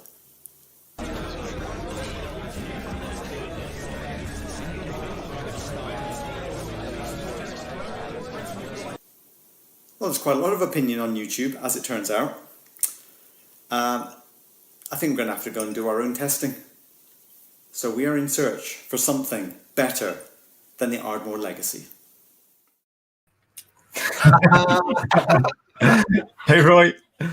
Hi, guys. Hi, Phil. Hi, Deepa. So good to see you. Tell me, did you find it? Is there something better? Is there something better than Ardmore Legacy? I think there is, but this is the legacy of our Ardmore Legacy in this little bottle, and we haven't tasted this for probably at least a year, so it'll be interesting to try that. In fact, I'm going to pour it while we talk, and then we'll come back to it at the end.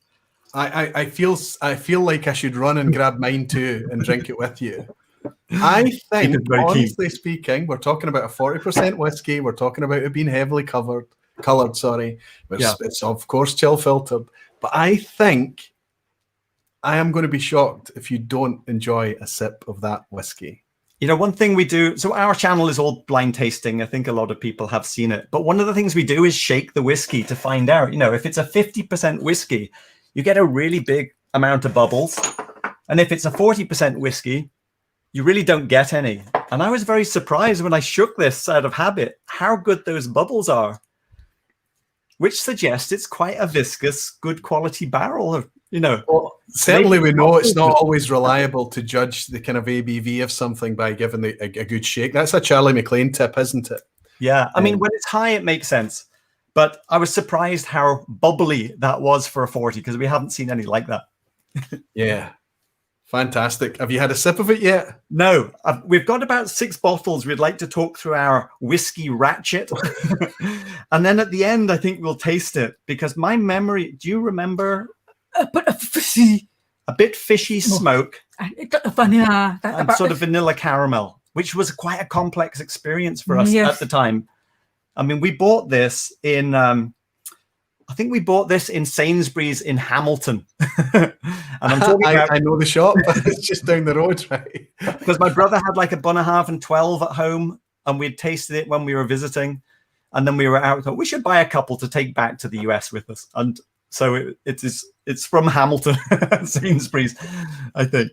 Listen, would you declare that Ardmore Legacy as your gateway whiskey, though? Would you? I think it has to be, because it was, my dad would have been, my dad still has a bottle of Bell's in the house, but he wouldn't have anything more than that. And it would just be something once a month or 2 months, or if he had a cold type of thing. And so having a little sip on that, it was always just spirity without flavor. But it's the opposite of my dad. But I grew up, whiskey free. So Deepa's dad, in case anyone's wondering, I think most people know Deepa is deaf, right? Deepa is getting live subtitles, which are quite funny when you say things like Bunnahabhain. But anyway. Yes. It's going to be similar to the YouTube subtitles if you've ever got those switched on, right? Exactly. They can be hilarious when they're interpreting some of the things I say. Sorry, continue. Deepa's dad was in the army. And every evening, maybe a glass of Spey or faster glass with the ice, right? Water and ice, whiskey, and I'm all around in the living room. I put a sip. So like a classic, rocks glass, ice, and Johnny Walker Red or something like that, because that was pretty common. I think. Dinner. Yeah, Deep would sometimes sneak a little sip. No, you order. Oh. A sip.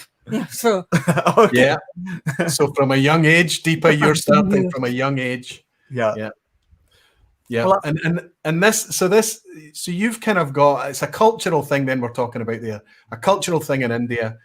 Certainly for you, Phil, a cultural thing in the background. But the whiskies are mass market, bulk blended whiskies, Grouse, Bells, and as Deepa says, Johnny Walker. So for you to step in and buy that Ardmore Legacy, I mean, this is a single malt. You're up in your game, right? This is a malt whiskey. I mean, it was £25. This was an expensive whiskey. That's right. And you make a point there. It's a throwaway comment, but I remember paying. I think the first Glengoyne 10 I ever bought at that shop that day in 2005 was £25. Yeah. And interestingly, this one I bought for £25. So not everything's gone crazy, but I remember thinking that £25 was a really quite considerable amount of money to spend on a bottle of alcohol. Well, it's 50% more than a normal bottle of whiskey, isn't it? Or something like that, if it is a Bell's, or it could. You can buy cheap blends for 10, 11, 12 pounds, yes. Right. It's a 200%. Exactly that. So that sparked our whole blind tasting thing. And if I move out the way slightly, we're now up to, let's see, Greg's Whiskey Guide picked out next week's one. We're up to bottle number 170 in our blind journey, which has got obviously way out of hand, as everyone can appreciate who's been buying whiskey. But we did kind of keep it limited to the cheaper bottles, even though we'd bought more expensive ones, to sort of let our experience build up. But it did ratchet up, and I'll quickly take you through a couple of epiphany ratchet moments, I guess. Well, look, Jimmy Legg wants to raise a glass to you both. Oh, Jimmy said, cheers, Phil and Deepa. Great people, great channel. You need to pour something that you can drink and raise a glass to. It has to be Ardmore Legacy. Okay. Cheers, Jimmy. Okay. Cheers, Jimmy Legg. Cheers, Phil and Deepa. Welcome to the vPub again, guys. I'm on I thought it was on Glengoyne. It's Lagavulin. Wow. That's funny when you have that. Yes. And Chad Kiso is saying, this is weird, seeing 3 superheroes at the same time. Chad, you're welcome. You can come back anytime. I've been fortunate enough to hang out with Phil and Deepa, and I have to tell you, they're some of the warmest, loveliest, most addictive whiskey people you could ever hope to meet in real life too. Anyway, where did you go from Ardmore Legacy? Because we see that video, and I don't want to make any spoilers for anybody that hasn't seen that epic YouTube video. But you go through, how many bottles are involved in that comparison? We did 24 bottles in that first video over about 3 weeks, and then a lot of editing. And ultimately, it just came down to sort of an award show almost. Yes. But at the end of it, pretty soon on, our next ratchet. Now, just to let you know, the thing that won it, I think, our favorite was Talisker Distillers Edition. I think Glendronach 12 was up in the top 3, and maybe Bowmore 18 was top 3. Abelauer Abuna completely destroyed us. We had no idea of what 60% ABV was, and we were just like, this is just so peppery and terrible. We couldn't make any sense of that at all. And I think if my memory serves me well, you had the same problem with Ugadal, Ardbeg Ugadal as well. Yes. That's 54%. It was the high ABV made it difficult for you, right? So it was understanding. That was our first understanding of adding water. Now, soon after, though, we got the experience of 50% Isla barley. This is the 2007. And this was a kind of a ratchet up in ABV, but also that kind of more farmy, more volume, but punchy, young, powerful, but presumably ex-bourbon, right? But this kind of malty viscosity, the weight of the body of it. And we thought this was just fantastic by comparison. Yeah. And it was a bit more on the cottage industry style of thing, rather than, like sophisticated in the library type of thing. And it wasn't too far behind that this ratcheted up to. Oh wow! So we've got a barley theme going on here, right? Springbank local barley. I think it's a yellow theme. Anything in a yellow can, we seem to like. And of course, this is 57%. So that's the 9-year-old, then, isn't it? This is the 9. Yes. And so pretty quickly we had got into these kind of more country, let's call it more like country style whiskies, you know, hand style, small batch, but they're all relatively young, lots of power. So the flavor delivery is kind of all this big rush up front and, you know, sort of a short finish. But I think these are more like, you know, big, bold, modern art paintings as opposed to something like a constable or whatever. Yes, I get it. I get it completely. And I think what's interesting there is that you, because maybe of the fact that you went out and hit 24 to compare right at the beginning, your journey was kind of given this huge injection of adrenaline right way back at the start, right? Sorry, I did get Chad's yes, super chat just came up again twice. No, I got it. I did get it. It's just sometimes YouTube repeats the super chats for some reason and gives you it twice. I don't know why. I don't think they're actually giving me 2 donations. I think it's just reminding me. Maybe they take 30% twice, Roy. And then that's right. We would 60%. Alexandra is saying they will enjoy Waterford stuff then for sure. I have to say that what you're talking about with that kind of weighty, viscous maltiness is there. But again, Waterford is still super, super much younger than the ones that you're talking about there, the 2007 Brooklady and the 9-year-old Springbank. So you've kind of got this fast track start. I think when you were on the vPub before, that's how I referred to you guys. Yeah. This fast track beginning in whiskey. Let's talk a wee bit about, you know, you've only been into whiskey then for 2.5 years now, let's say. Yeah. But let's talk about, you know, it's maybe not relevant to talk to you guys about, do you think whiskey's changed much in that time? Because it's a relatively tight amount of time. Has your perception of whiskey changed along with your experiences of the flavors and things? Have you changed your mind? Because if I'm honest with you, I detect just a sprinkling, a little garnish of cynicism in that first video that you put out, right? Right, because some of them were just like, oh no, not for us. And you put up that screen of all the YouTubers and kind of, and I'm really, really proud to be one of the ones that are in a wee thumbnail there. But you put, and we're all banging our gums and we're all kind of evangelizing, talking about whiskey and things. And I can imagine somebody coming into the scene in any format platform, whether it's YouTube or anywhere, thinking, oh, wow, this is just all a bit much. It can't be. Right. But you start to explore a wee bit. How has your perspectives of the scene generally changed for you? Yeah, I mean, let me ask Deepa, what did you think of whiskey before we really started getting into it? Did you think it was odd that people would be spending so much focus on whiskey, or did you think that was normal? It's very different. I mean, most of our friends are artists. Most of our friends are artists? So they will never have whiskeys, but because of our father. Because of your father? But did you expect whiskey to be this complex and interesting? I was shocked that they had flavor. Yeah. They actually is not that cocktails. So, yeah, so shocked how light the flavor was, especially when we hit some of the smoky ones early on. Sherry flavors, experiments. Yeah, actually, I would say we had a slightly. Can you have a negative epiphany? That was our. Yes. We liked Glendronach 12, and we came to Glendronach 18. Now, this appeared in our blind tasting, so we hadn't. You know, we're always tasting without knowing what it is we're tasting. Yes.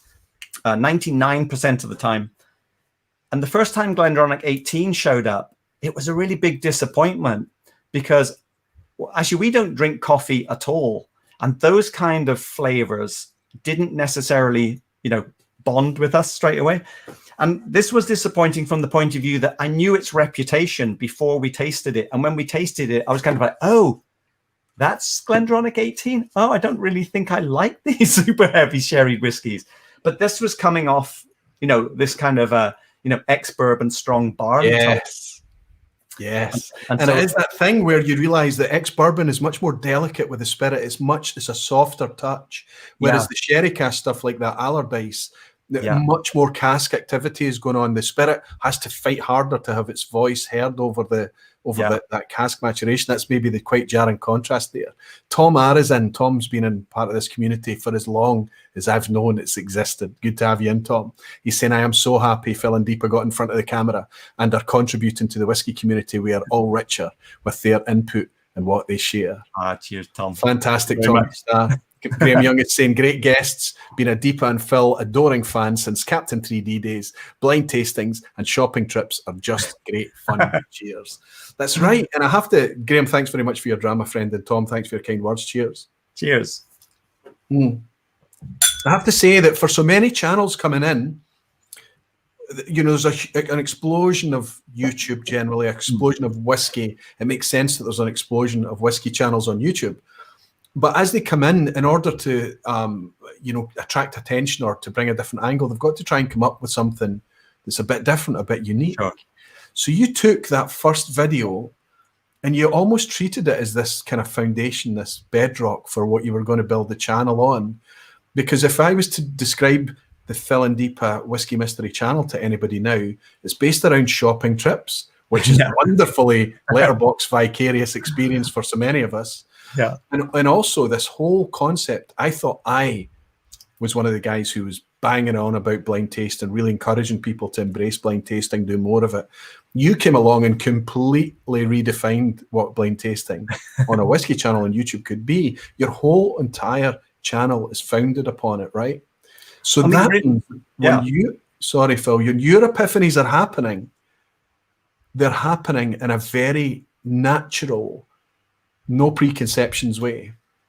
Yeah, I mean, I should say though, and you've said this before, and you are to blame for us going off on the more videos, because you were the one who said, are you going to do more? And it's like, yeah, we should do some more. I'll happily take the blame. I'll happily take the blame for that. Now, we'd tasted Springbank Local Barley 9 in a lineup of local barleys. So that in that sense, we already knew what they were to some degree. So our expectation was already attached to the label.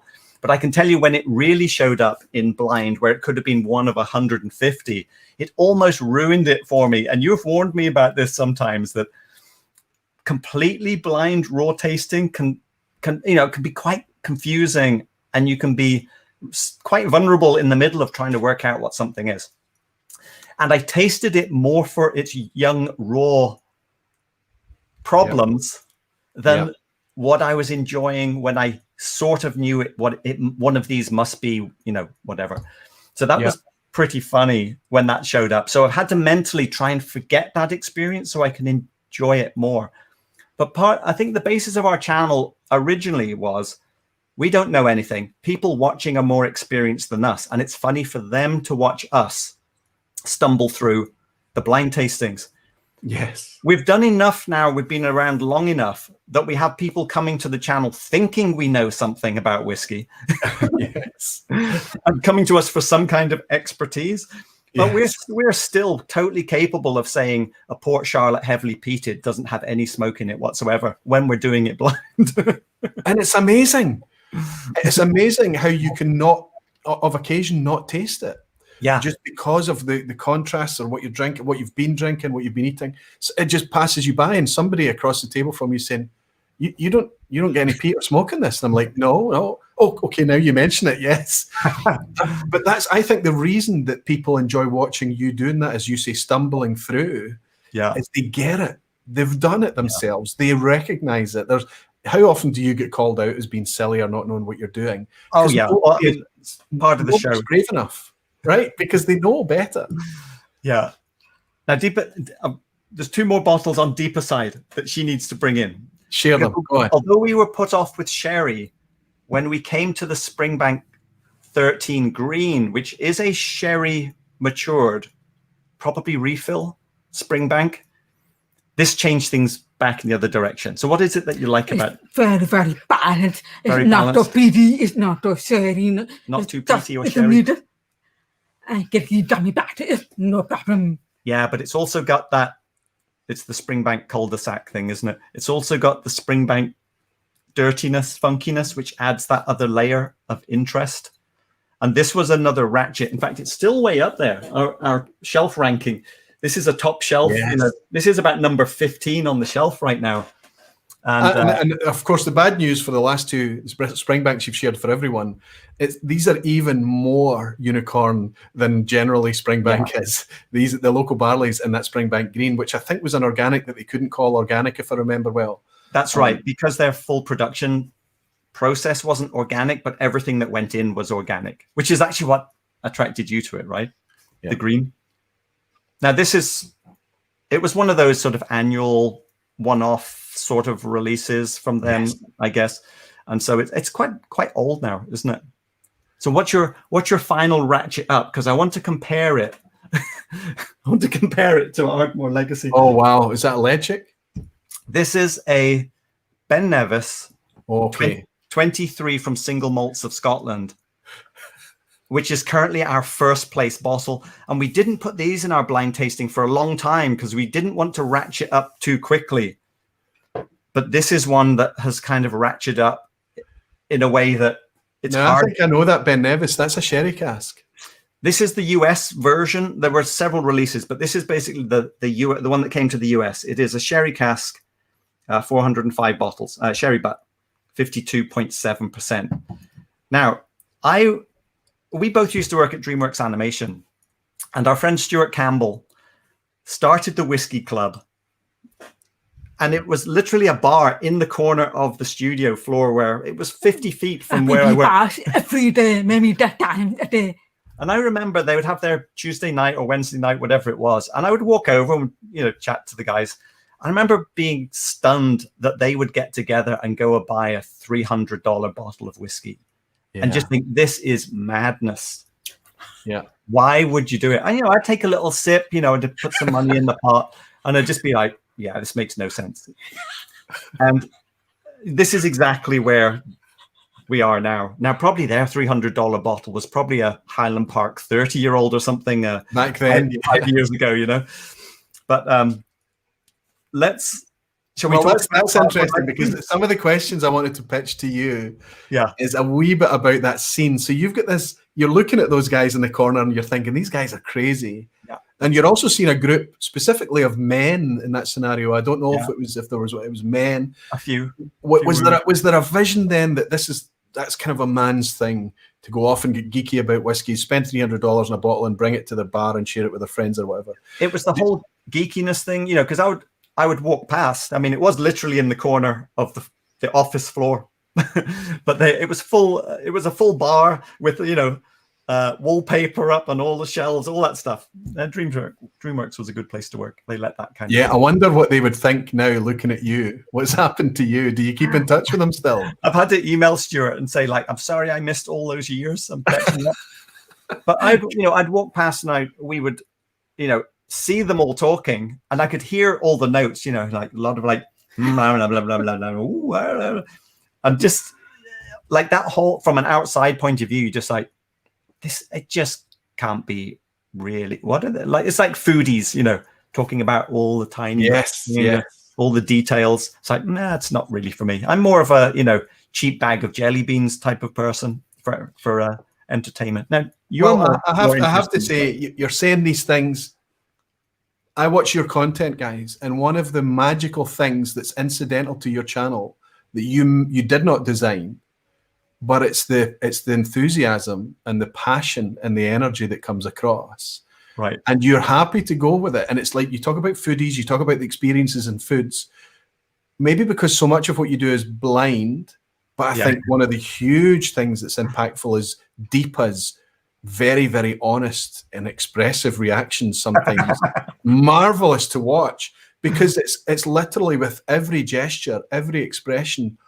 When she has a wow moment, it's like it comes across. It can only happen. That can only exist on video. I'm glad that you're doing that on video. But that, I don't think you designed that to. You've been able to articulate that experience, that geekiness, as you call it, that somebody might get from food. You've been able to articulate that in ways that doesn't need the vocabulary, the voices and things. You've been able to do it in a way that people can immediately see what's happening. And again, because you're doing it by surprise, by blind as well. Yeah. and it's we all enjoy that. We all enjoy watching YouTube content because of the video thing, because we can see the effect it's having on reviewers often. Right. But you guys nail that. I think there's nobody that does that reaction thing better than you. I apologize to anybody else out there who does it very, very well. And and we've had some shockers. Bruichladdich Black Art 4.1, such a reputation to that bottle, and we revealed it after saying, no, we're not going to put this on the shelf. We don't like it. It's thin. not really doing much. 23 years old, legendary bottle, hundreds and hundreds of dollars to buy it now. Yeah. And we were just like, no. And we were so shocked by the result. We thought maybe we have a bad bottle. And we reached out to the, community that watches the show. We managed to pull together, like a 6.1, a 7.1, another 4.1 from a different bottle. And we did another blind lineup. And we were like, none of them is standing out as being bad. They're all kind of in that same, I think we just don't like it that much. I think it's honestly that we just don't like it. But there were so many people who were like, no, it's my favorite whiskey. And I think it's because of Brooklady, the reputation, the following it had, the way that whiskey came into being, how it was, and I have to say, it's for me. I never owned a bottle of it. It was, even when it was affordable, I didn't buy one. Yeah, but it was very, very rich. It was super rich. Yeah, and it was almost like trying to be so many different things in the same glass at times. It was quite fickle, I think, as a dram. I have enjoyed it many times, buying it from by the dram. There was the Scotch Whisky Experience out in Edinburgh. You could buy it very cheaply there for a long time, probably not now. Tom R has bought us a very generous dram and said, cheers, Roy, Phil and Deepa. You have made this past year in isolation feel like I am not alone at home. Love all that you do. Thank you very much, Tom. I think we all have found a lot of peace and community and fellowship and connectedness through this whole whiskey sharing thing in the last year and a bit, haven't we? Yeah. And let's wrap up, you guys. I'm hoping that you're going to hang around. We're going to taste the Ardmore and then go to the Ben Nevis. Okay. Right, but because what you need to answer here is I'm going to ask you how the scene has changed for you, if you think it's a welcoming scene for everyone, what we need to do and things. But I'm also going to ask you, of course, if you would recommend that Ardmore to beginners still. I'm actually surprised how smoky that comes across even now. It's actually, I stand by that is a whiskey at that price. Has a lot going on in it for a £25 whiskey. But it's better than me very watery weak. Yeah. But it's an impressive, but 40%. Yeah. There's enough weight, the savouriness that the smoke brings. I mean, I'm not sipping it just now. I have a wee drop of that. I should have brought it. I should have selected it for tonight, knowing that you guys were coming on. But I'm familiar with it, and it's one of these bottles that if you say, as you say, if it's there and if it's inexpensive, it's a nice one to have. It's a nice one, I think, to keep you grounded.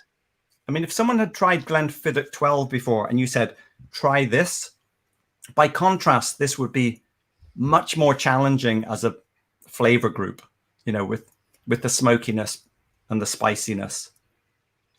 I'm impressed. Okay. Can it hold up to the 10 times more expensive Ben Nevis 23? Is it 10 times? There you go. Wow. There's flavor. There's so many different flavors. So many things. But integrated. Yeah, and there's a little bit of that sort of funky darkness when you think that actually this is a whiskey where you get the initial explosion of the flavors and you're like, wow, but as they clear, you realize there's another whole journey after it. If it's safari, icky in all the flavors. It justifies our top position still. Listen to the noises. Yeah. That's the really cool thing. And I know exactly what you're talking about. You're talking about that flash and that flicker and that. Still going. It's one of those whiskies that will challenge you every sip. You can't easily sip it in company because it's constantly asking for your attention. That's one of those whiskies, isn't it? Okay, we'll go back. Here we go.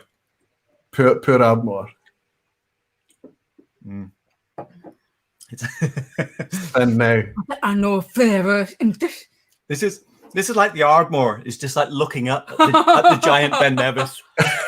Can I join your team? You're like, no, not yet. Uh-huh. Come back in 13 more years. When I grow up, right? No, they've not Yeah. let me grow up. I'm in a bottle now.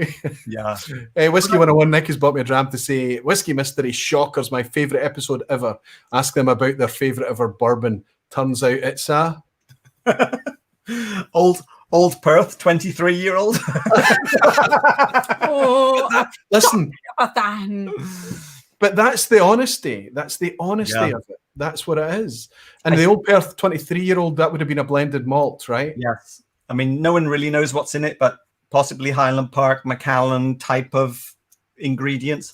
But I have to say, when I've gone back to it, it is the most woody, bourbony, woody Scotch that we've tried. More American. But it is funny. Our favorite bourbon is Old Perth 23. Yeah. Fantastic. But it would have been because of either maybe a wee bit of an accelerated age, or even if it's been in the vatted malt has been in the casks. I think Deepa suggested they're American oak, maybe. If it's been an American oak for a while, nobody is going to give you a hard time, not even Nick. He knows better than to claim foul because he knows that we can all wobble at the same upsets and of things. Course, they're the most enjoyable shows, because we're giving notes and everyone's trying to guess which bourbon it is. Because people can see the list of possible bottles, but they're still relying on us. I mean, Greg's whiskey guy, Greg, today was just like, I'm totally confused by the notes today. I said, that's why it's called Whiskey Mystery. Whiskey Mystery. That's right. It's described perfectly well. Are you guys able to stay around for a wee while? That's right. Thanks for having us on. Let me ask for the quiz. Yeah. Yes. Let me ask, would you still think that whiskey is overly dominated by men of a particular age, perhaps? Would you still think it's got that, or do you think that it's changing? Do you think maybe that it's changing fast enough, or do you think it could be doing with changing a wee bit quicker still? Do you think the whiskey scene is still mostly old men? No. I'm surprised. Men of our many of our young friends are into whiskey. Because we introduce them. Yeah, but there's quite a group in the area which are younger, still mostly guys. But, we've had pre-COVID. We've had groups in the house where it's been quite a young team have come over, and it's been a great social event and people trying. And there's been a mix of female and men in there. Admittedly, if you go by YouTube channel demographics, it's still mostly us old guys. Yeah. There's nothing I can do about it. I just am what I am. But my idea is, I would love to just have a space that everybody can feel welcome, and they don't need to necessarily look or eat or pray or vote like me, right? But I mean, I think that it is a thing. And it strikes me when I watch content such as yours, honestly, and Phil and Shayla and so many other channels out there that are coming along now, that I think we're starting to get to a space where whiskey is starting to step up and say it can be a space where everyone can start to feel welcome. Yeah. But it takes effort. I think it does take effort. And I think our community on YouTube, as Phil touched upon already, we do a good job. We can always do better, but I'm talking about the community at large. They're welcoming, they're knowledgeable, they're kind, they're generous, they're very good at helping other people out as well. I think it's one of the most precious things that we have. And I'm very glad to have you guys. I think you are precious too. Thanks for coming on tonight. Hang around a wee bit longer, won't you? And I'll bring you back in a bit later. Cheers, guys. See you soon. Cheers. Wonderful stuff. Wonderful people. A couple more comments here I want to read out. This is a good one from Gary Carew. That's a shortened surname, I think. My brother, says Gary, has been drinking Scotch for a few years, and it was never really my thing. We went on a camping trip on Isla and visited Bunnahabhain Distillery, where he bought a bottle and I bought a scarf. He's saying when he returned home, I thought I would give it a go, but bought myself a Lafroig Select and Glenkeith from the supermarket. The next bottle I bought was a Highland Park 12, and that's what changed my outlook of whiskey for me. Since then, I've tasted many different expressions with an ever-increasing price tag, unfortunately. I know your pain, Gary. Of course, every Of course, I eventually bought the Buna 12, which is now one of my favourites. But I suppose I would have to say that the HP 12 was the gateway whiskey for me. I think HP 12 remains one of the most solid whiskies you could recommend to somebody who's just going to go out to their local wee shop or supermarket or whatever to pick up a bottle and sit and try and get their head around it. HP 12 is a wonderful recommendation for a gateway whiskey, honestly. And he says, P.S. that Bunnahabhain scarf is a great scarf, by the way. Fantastic. Also, on the YouTube comments, I got lots and lots and lots of feedback on the comments there. So if you go and look at the poll on YouTube, on the community tab on my channel, or just in your feed, you might find it in your feed, that there's a poll there. Please read the comments that have accumulated under that poll. Some fascinating wee anecdotes and stories in there as well. And you can see the shape of all the kind of whiskies that brought people in as gateway whiskies too. I'm going to read this one from Steve. This was sent in to me on email. I wanted to read out Curtis Campbell's one as well, but I think I might get a chance a wee bit later, but it might just be that it's a bit long. I might try and find a way to share some of these great stories on Patreon or something like that. But Steve says, hi, Roy, I already shared my story on Facebook, but I was really fond of my grandma, and she left me a little money in her will. She was such a big fan of the Outlander book series that I bought a plane ticket to Glasgow the day after her funeral because I wanted to do something special to honour her in my own way.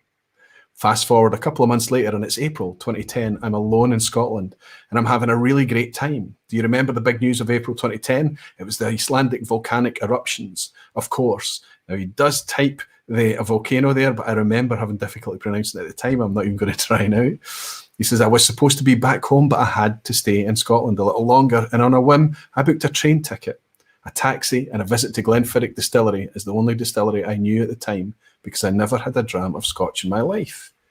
I was the only paying customer of the afternoon, so it was a really great visit. If that can happen to you, if you get one of those quiet tours or tastings, it can be gold. Anyway, he says, I've tasted 5 expressions of the core range, the 14, it's the 12, the 14 Rich Oak, 15, 18, and 21, and I loved them all. At the end of the tasting, the guide asked me my year of birth and left me at the gift shop. As I was waiting for my taxi, she came back with a little sample of 1975 barrel to bring back home with me. Wow. It was also the day I took my first ever selfie as I was waiting for the train to take me back to Glasgow, and my wife still looks at the picture when she needs a little laugh. I don't drink a lot of Glenfiddich these days, but I'll always have a fondness for that distillery, as it was my first experience of the great Scottish hospitality. I have to say, when distilleries have that opportunity to step up and do wee things like that, not only do they create a special moment, but they create lifelong ambassadors for their product and their brand. And I think I've witnessed it myself. I've witnessed hospitality at Glenfiddich, at Glenfarclas, at Balblair. It's so many distilleries right across Scotland and the islands that I think if we can continue to curate that kind of warmth, that hospitality, that connecting with people, even when the numbers are getting higher, I think it's really nice. Whiskey 101, Nick is saying Old Perth Bourbon, yes, a true example of why blind tasting is so much fun and how we all have so much to learn and what a great journey we're all on together. Absolutely. Falsgraf is saying, Whiskey Mystery is something unique. These two are absolute gold for their still freshness and blindness. I agree fully. Everyone is saying, when I was young, my wallet was not as thick as it is now, and expensive scotch would have been a costly experiment since I did not have a whiskey and angel to guide me. I stayed with what I knew. Everwind, I have to say, when we talk about bringing young people in, we have to remember the cost of entry to get into Scotch and to be a passionate Scotch enthusiast. It's a very, very expensive hobby, and it's getting more and more expensive all the time. The industry needs to be very careful that it doesn't price itself out of the people that's given it the energy and the dynamics that it's enjoying today. It's taken 20 or 30 years to get here today. And I have to say that a lot of us enjoying it today would not have been able to afford coming into it back when we did come into it, if it was at the prices today. Ian Bose is saying, I've not seen Phil and Deepa before. They're so engaging. Thanks for inviting them. I'll definitely be seeking out their channel. Many thanks to them for their input, Ian. I predict a binge watch. Mark is saying you can't force change, but as long as everyone is welcoming and inclusive, that will sort itself out. Mark, I think you've hit the nail on the head. It's almost like you're summarizing for me here. We can't force anything, but we do need to make an effort to say, I'm going to try to make this space be as welcoming as it can be for as long as it can happen. You guys are taking care of it already. You're doing everything that you're needed to do. It's just up for me to kind of continue to try and bring content that's going to be interesting for people, make an atmosphere and help generate a culture and a feeling of nobody's a fool, nobody's ignorant, nobody's stupid, nobody's in the dark. Jeff Whisky is saying, I agree that YouTube is helping to bring us youth into the whiskey fold. Even some brands are even starting to focus on the under 35s. Jeff, I was privileged to watch you take part in a wonderful session, some of the younger channels getting together through, it was anchored by Anthony down at New Dram Drinker. I think it was for patrons only. I'm not sure, I need to double check that. Or maybe his online club that he has. I'm trying to remember what it's called, the CEO Certified Originals, I think.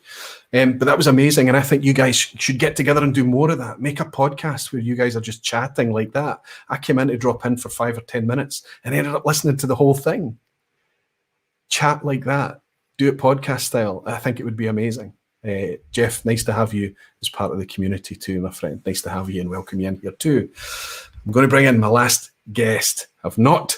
there was no particular order tonight. It just seemed nice to have that first fill and second fill pun thing here, but it means that I've kept our Shayla at Whiskey Central waiting till the end. I hope that's okay. Shayla, give me a thumbs up if you're good to come in and we can welcome you behind the bar once more. Shayla at Whiskey Central, how are you doing? Are you muted? You're muted. I don't think I can unmute you. Okay, I'm unmuted, hopefully. Hey, you're here. Hi, everyone. Good. Sorry about that. So good to welcome you back again, Shayla. How are you doing? I'm doing great. How are you? Good.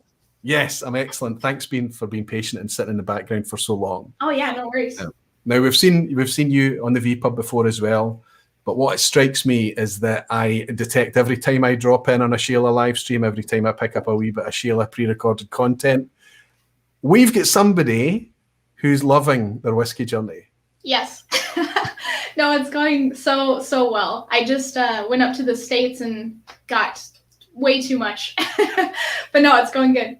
And that's because you're displaced, right? You're down in Mexico right now and you broadcast, you're coming to us from Mexico, but you're obviously from the States and you're using that traveling back home to fill a suitcase for clothes and a suitcase for whiskey. Listen, we're all there. We all do that now.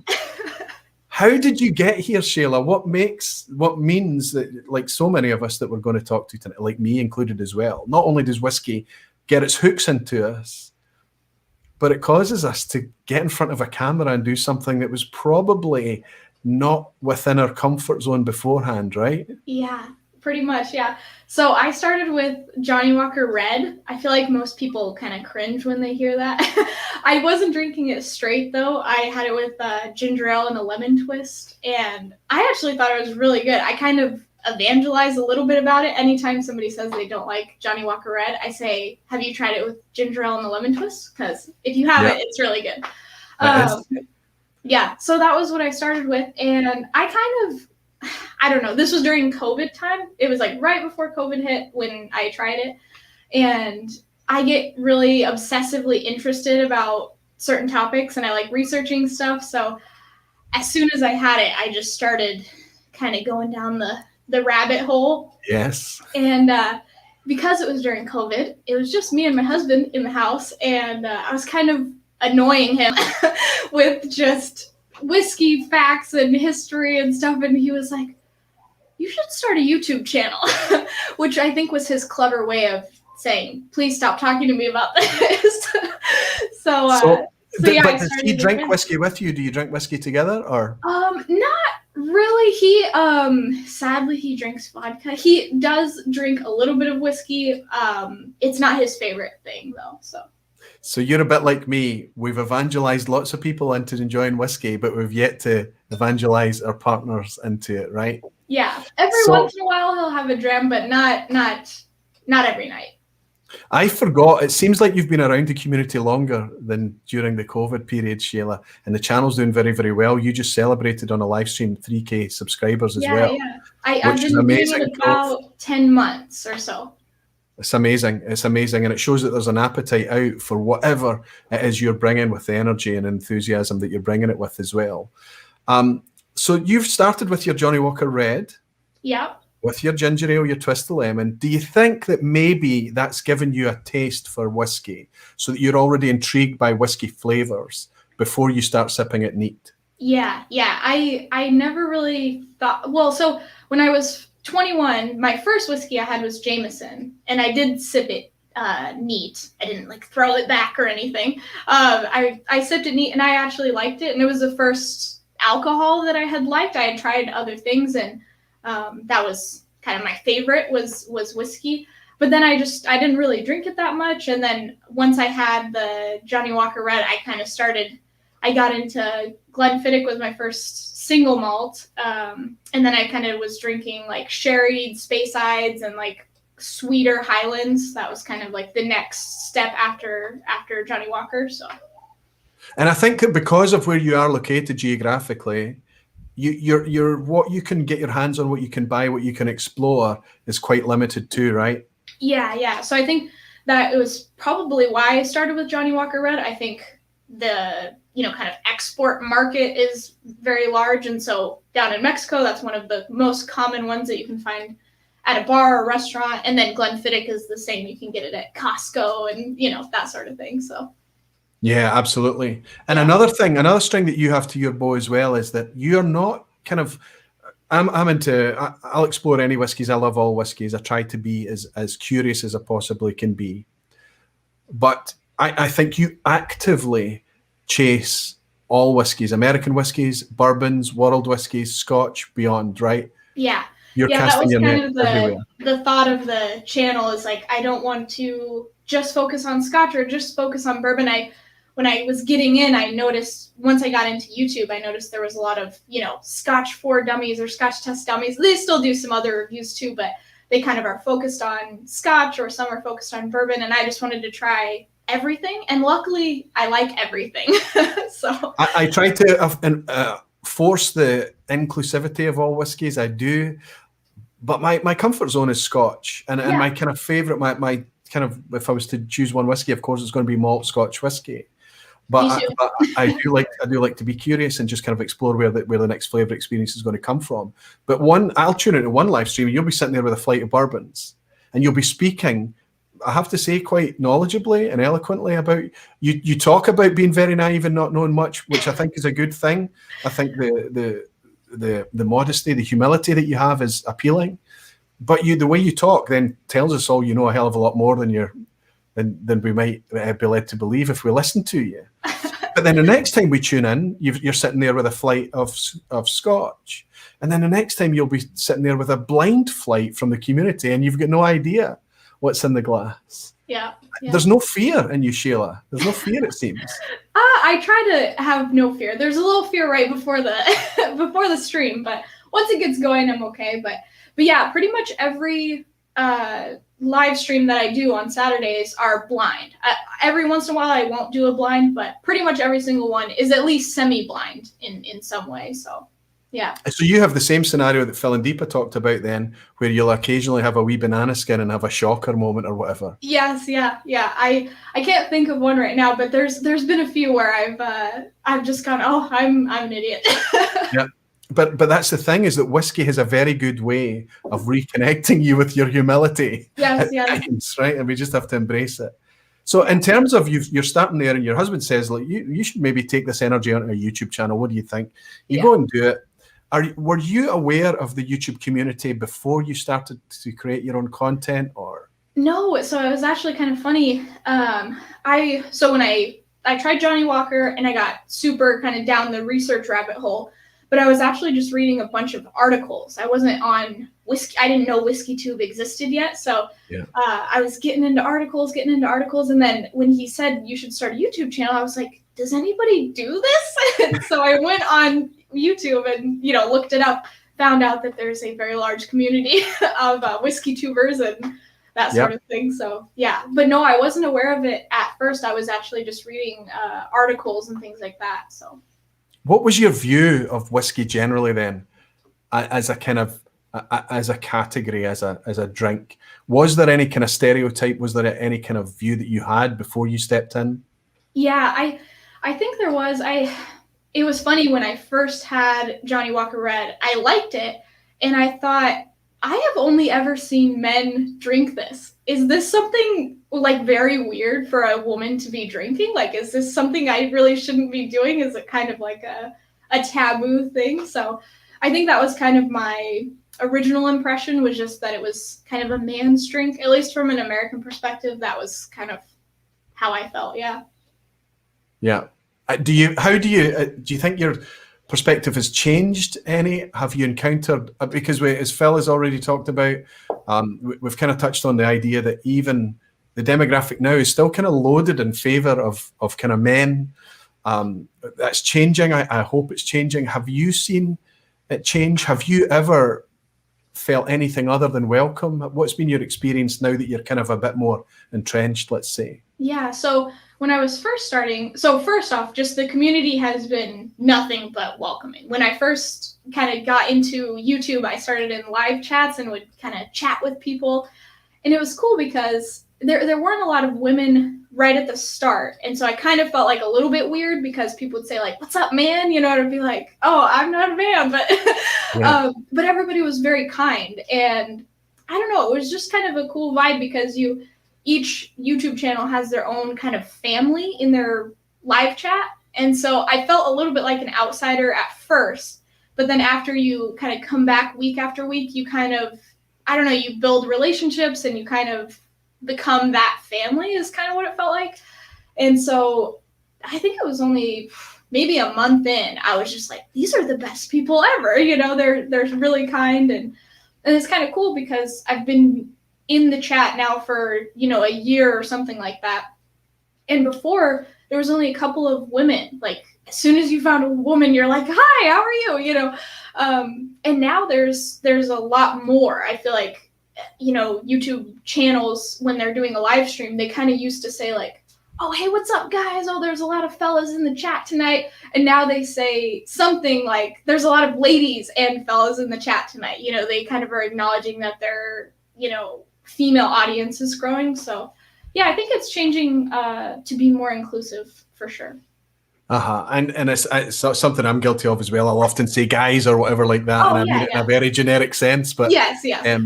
There was a super chat from one of our friends, our mutual friends, and he was in your live stream as well the other day, Jean de la Cuisine. Oh yes. He's saying he's bought us a wee dram, and he said, "Two of my favorite YouTubers on the screen together. Today is a good day." Oh. John, you're a very kind man. You can come back here anytime, my friend. Thank you very much for your super chat. Cheers, John. What's in the glass now, Shayla? You've moved on a lot from Johnnie Walker with ginger ale and a twist of lemon. Yeah. So currently it's Clynelish 14 by your recommendation. So, you know, I buy whiskey pretty much based off your recommendation. Oh, yeah. It comes with the responsibility. I'll have to say, you can only be enjoying that Clynelish 14, I'm sure. It's lovely. Yeah. It's, well, actually, here, just let me just pull it out real quick. So I have given a lot of samples away of this, but I bought this probably just a couple of weeks ago. And here's where it's at. The fill level is drastically. It's a beautiful whiskey. Yeah, no, I love it. My review's coming up in just a couple weeks of this one, so yeah, I really like it. But yeah, it was cool. So I started with Johnnie Walker Red, then Glenfiddich, and like sweeter Speysides, and then it was kind of funny because I really liked sherried whiskeys. I thought, oh man, like nothing can get better than sherried whiskeys or port finished or just anything like that. But this is one of my epiphany bottles. It's Bruichladdich the Classic Lottie. This is a 2015 bottling from when Jim McEwen was the master distiller. And it's almost exclusively ex-bourbon cask matured. And I remember you talking about how you love ex-bourbon cask matured whiskeys. And I thought, this guy's crazy. Like, sherry is where it's at. I don't know what he's talking about, you know.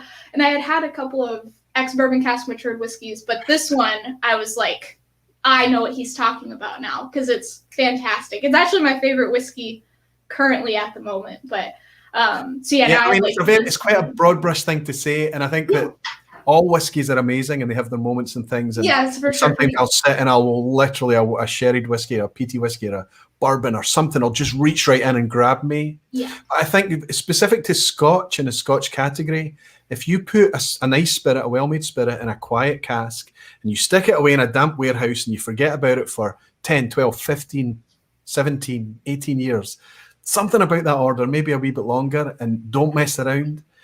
The lovely tropical fruit, the stone fruit, the white fruit, the top notes, all the kind of everything that's happened, almost like the spirit has had a really lovely conversation with the quiet wood, and time has had a chance to have a hand in it as well, and the environment and everything. That's what I'm talking about there.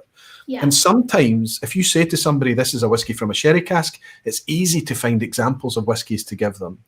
Smoky whiskey, it's easy to come up with smoky whiskies. And then you say, oh, bourbon cask. You've got to pause for a minute, and it seems to be, it's odd that 90% of the whiskey is matured in ex-bourbon, and so little of it makes it out. It feels like, oh, we have to have some smoke in here. We have to have some sherry cask in here or some wine cask or something. No, it's amazing. It's amazing what we've discovered with ex-bourbon. It's amazing what can happen. Daniel Vermaas is shouting out to say, before you know it, you've got a bunch of great friends all over the world. Shayla, I hope you'll testify that that's exactly what it feels like often. Yes.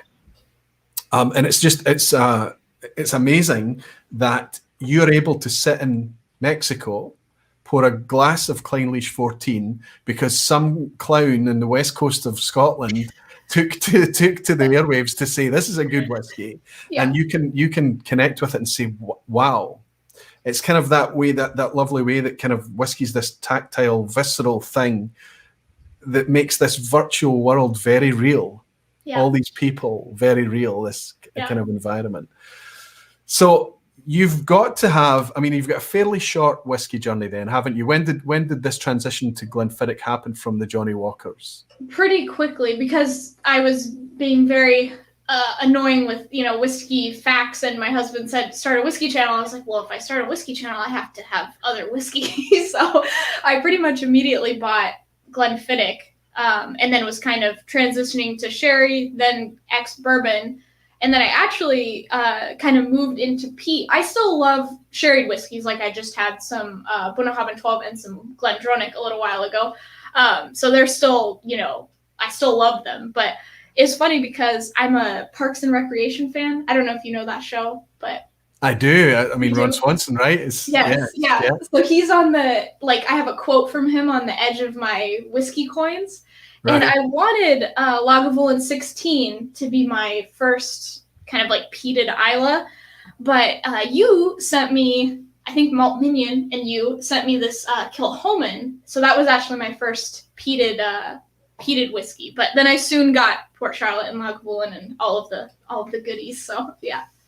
There's time to enjoy them all, absolutely. I wasn't aware that was going to be your first peated whiskey. That was the Mule Network that helped get that to you as well. Fantastic stuff. Shayla, it's amazing to see the enthusiasm. But can I say that the enthusiasm, the energy, all of what you bring, I think there's the biggest testimony to it is how you've been embraced by the community, how fast, how quickly you've grown, and how much support you're having. And I think it's got a hell of a lot to do with that fearlessness. I'm glad that you're part of our community, and I'm glad that you found an outlet for it on YouTube as well. Oh, thank you. I appreciate it. Yeah, the support has been absolutely crazy. And no, it feels like family, honestly. I know it sounds weird, but I don't know. That's how I feel. Not to me. It doesn't sound weird to me at all, believe me. Let's talk about fearlessness then. Are you willing to have a wee game, a visit a Speyside? I know you've done it before. Yes. And you managed to snag a coin, didn't you? Yeah, so I have hold on one sec. These are my prized possessions. If my house burns down, this is what I'm going to be sad about. Oh wow. So I have one, and then I think the other two. So Kresimir gave me one, and I maybe somebody else gave me one. I can't quite remember, but yeah, I have three. So I need a couple more for my flight. Yeah. Have you mastered the slide and flip yet with a single finger? Oh yeah. I got it down. Yeah, excellent. Well, let's see if we can snag you another wee coin. Okay. But are you asking or answering tonight? I'll ask. You're going to ask? Yeah. You need me to have a bottle on hand then? If you have one. Okay. You can write it down on a slip of paper if you want. Doesn't have to be right next to you. Well, it was going to be my my other Epiphany whiskey, which is 25-year-old Glengoyne. Oh dear. I don't have it here. It's in the other room. Nightmare. I don't have it here, but I have I'm going something. to close my eyes. No, it's here. I've got a bottle here. Okay. I'll pick it up here, trying not to bring it on the screen. I'll put it Okay. right in here. I have another bottle. It is a single malt Scotch whiskey. It's part of the core range. I think it's widely available everywhere. In fact, I'm certain that it is. Okay. And let me pull up the. Oh, I haven't even done this tonight yet. Oh, your little, yeah, Remind me. your other laptop. Yeah, the last. Oh, you were in on Sunday, weren't you? Of course. Yes, I was. Yeah. I saw your little setup. You got to see the whole setup. So Yeah, does yeah. that mean last time did you ask or answer? I asked.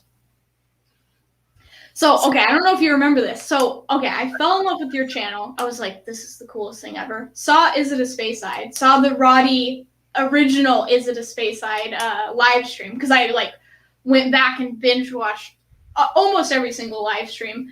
And I thought, oh my God, if he ever knows who I am, I need to know how to do this. So I made this crazy, it's kind of like Guess Who or whatever, where you have those little flipper boards. But I made every question that could possibly be asked and then a flow chart for how you should ask it so that you have the smallest amount of possible potential answers by the end. So, yeah.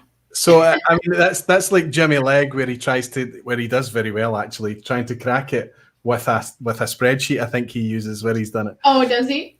Did you find that there was a kind of learning process that you learned a lot about the landscape, about the ownership, about how many distilleries were where? Did you find that by doing it? I think that was great because I was a super beginner when I found your channel, and I was like, I don't know what he's talking about, So when I started making the Is It a Speyside, it took a ton of research to figure out okay, what is this? What is this? All of these kind of questions. Oh, I'm getting a little bit of echo back, just a smidge, but it's all good. Yeah, well, hopefully that's the point of it. Is it's fun game and it is about winning and getting your hands on with these sniper coins. They can't be bought; they can only be won. You can only get them by participating, of course. But it is intended that it kind of makes you think a wee bit, I suppose, about the makeup of everything.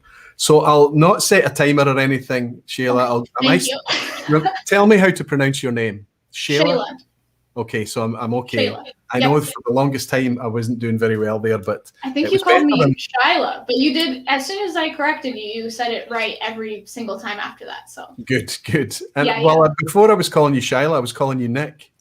I know. Oh my gosh. So whenever I see him in the chat, I call him Twin because our little logos look similar, and so yeah, we're the twins now. Clearly similar enough to confuse an aging brain like mine. I get confused sometimes too. It's okay. Anyway, good luck. 10 questions. Ask away. Okay, I got to start with: Is it a Speyside? Yes. Yes. Okay. I'm so excited that it's a Speyside because I have this. So you say that Speyside is hard, and it is hard, but I have this cool question that I think is awesome. So, okay, we'll get to it in a little You're bit. going to break the game. Go. Break the game. Okay. Oh, sorry. Okay, is it owned by one of the big four? No. No. Okay. So, this is the fun part. Is it on the right-hand side of the River Spey? Is this the cool question you're talking about? Yeah, because so you have Speyside and it cuts it in half because you have the left side and the right side, and so yeah, it knocks down the amount of questions or the amount of possibilities. So now you've got me pulling up Google Maps. That's okay. Okay, ask the question again. Okay, is it on the right-hand side of the River Spey? Yes. Yes. Okay. All right. Okay, So so you mean east of the River Spey, right? yes, yeah, just like east Perfect. or west, I guess. I probably should. Okay, I'll switch the question later. Okay, is it 43% or lower? Yes. Okay. Okay. Is it 12 years or younger? No. No. The Okay. first no. No. Okay. So it's no on 12 years or younger. Okay. No. Okay. So okay, so that actually narrows it down. Okay, so now what do I want to ask you? So is it Glenn Farkless? Yes. Okay. All right. So it's not 12, so Glenn Farkless. Okay, so it's not 12 years or younger. So, wow, so you have a good whiskey. It could be, there's, I think, a 17, 18. There's some really old ones. They're all 43% though. So, 21. I think there's a 30. Gosh, it'd be crazy if you had a 30. Okay, so, gosh, what do I want to ask you? Is it 21 years or younger? No. Oh wow, you're hitting it with the okay. So I only have two options, You're right? killing it, Shayla. Okay, so is it a Glenn Farkless 25? Oh, oh, oh, oh, oh! Well done. Yay! Well done. Okay. Well done. Superb. You made that look so easy, like a gentle meander through the park or through the glen, let's say. Well done. Fantastic. It put the pressure on Phil from First Fill Whiskey because he's going to be coming on to play a wee game. I think I'm looking at an empty chair right now, so he's probably gone for another top no up worries. of coffee. I think you're asking though, right? For him, so it's not as pressure filled. That's right. That's right. So Shayla, that means that I'm sending you your fourth.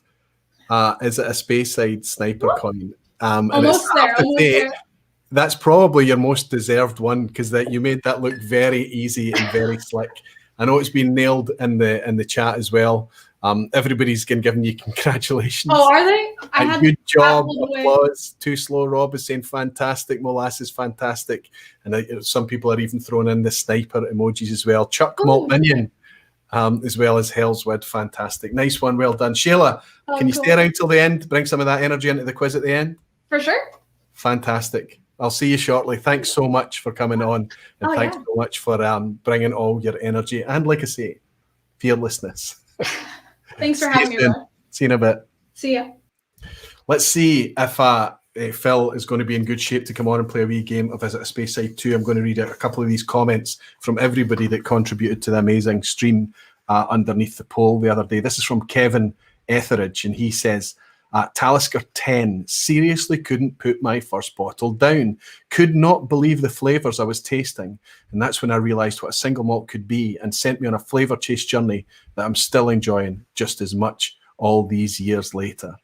Bartos, and I always get your name wrong, Bartos. I know I'm making a mess of the pronunciation, but I think it's Stazuski. I think so.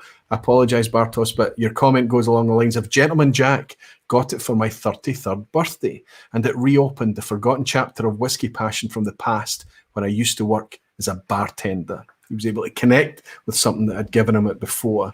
And Steve M says, for me, it was Glenmorangie 10, and I still drink it to this day. Yes, it might be a bit soft, but it's very sentimental to me. What a journey it's been since then. I think we do, Steve, have wee sentimental, nostalgic attachments like the Glengoyne 10 that I've shared tonight with whiskies that perhaps we're not going to reach for as our kind of passion whiskies, as in with our enthusiast hat on necessarily. So I get exactly what you're talking about with that, and it'll always have a wee special place in your cabinet, I don't doubt.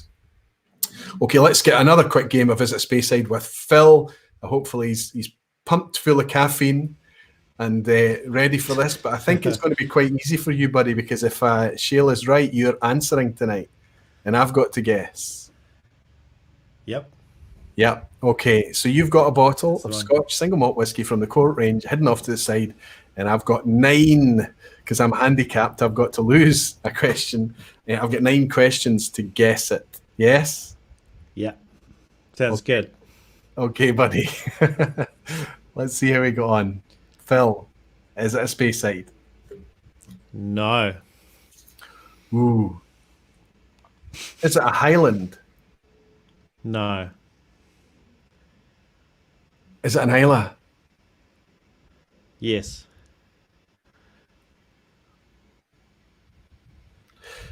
Is it one of the Southern Islay? That's Ardbeg, Lagavulin, Lafroig? Yes. Ooh.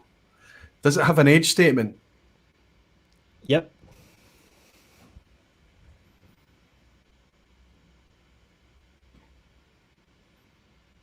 Is it 46% or higher? Yes. Is it Ardbeg 10? Nope.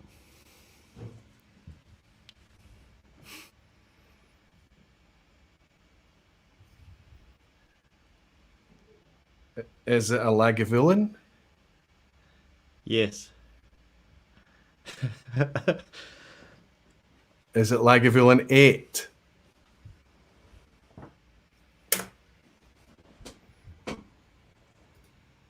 Nice. Yes. Oh, I thought I was on the ropes. I thought you had me. I had a panic there. I said he's got our big 19 That's trait up to man you. or something. He's got some kind of, he's got some old Lagavulin. He's going to kill me. Yeah. Yeah. I pulled it. I got it off the ropes. You know that? See that handicapped question at the start? It does make quite a difference. Yeah, that's there's been true. so many. Yeah. Sorry, go ahead. No, that's true. Yeah, and I think your question on ABV, I was thinking when you asked, I was like, actually, that cuts out quite a few. Yeah. Yeah. Well, it's 48% is the 8-year-old is 48%, whereas the 16 is 43. But it could have been, I suppose, something like a Lafroig 18. Oh no, Lafroig 18, is that a 48%? I don't think so, maybe less. But regardless, I got there in the end. But Phil, just for stepping up, for being brave enough to come on and play, I'm going to ship you off. As well as whoever won that, whoever gets Lagavulin 8 first in the lounge, whoever guessed I think it's quite a few. first in the lounge gets one of these two. I'll ship it out to the community. Usually somebody is good enough to tell me who managed to snag one. Aye, nearly got me, Phil. Nearly got me. Are you okay to hang around and have a wee play a wee quiz at the end? Yes. I may need to go because my daughter needs to go down for a nap soon. If you need to bow out at any point, you can leave at any time, buddy. I understand completely what it's like, and I know you've got a 1-year-old or thereabouts at home as well, haven't you? Yeah, that's right. Yeah. Fantastic. Yeah. Wonderful stuff. I'm trying to see who managed to snag Lagavulin 8. Look, Bruno Martin's got Lagavulin 8. Were you the first? Probably not, Bruno, but you may be. I can't see anybody before it. It looks like Dave Cummins is in as well. Good to have you in, Dave. Good to have you here, my friend. Fantastic. Okay, let's get this quiz on the go. I think it's been nice to chat tonight. I think it's been nice to indulge a wee bit in the whiskey scene in general as we recall our gateway whiskies, the whiskies that found us. I think it's been good fun. What's in this glass? Yeah, it's been fantastic. I encourage anybody to leave your comments and things like you have been doing for that poll underneath, and I will make a huge effort to reply to every comment. I'm trying to do that as much as I can on all the vPubs. Got an okay track record for 2021 so far.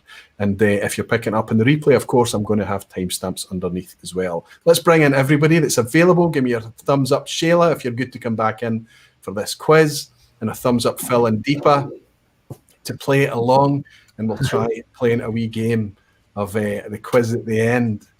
Do you play along? Do you play this occasionally from time to time? Shayla, I know you do. Yeah, I never get a very high score. I think the highest was an 8 maybe once.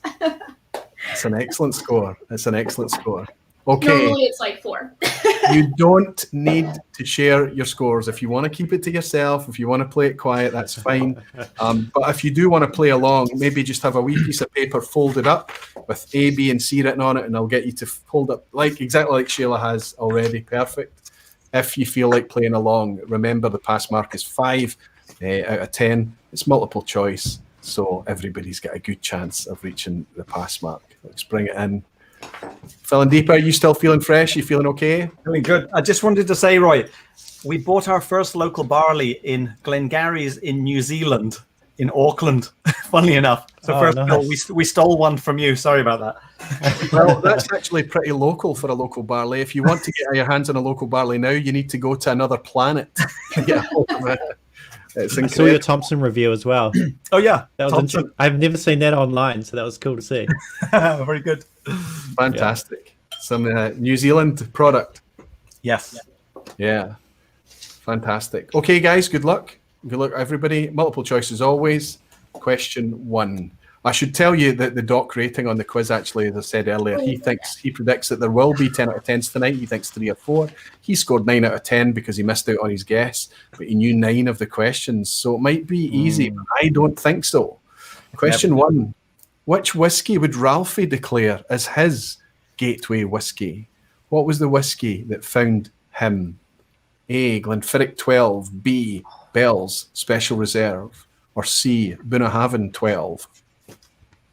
What whiskey does Ralphie claim was the one that found him?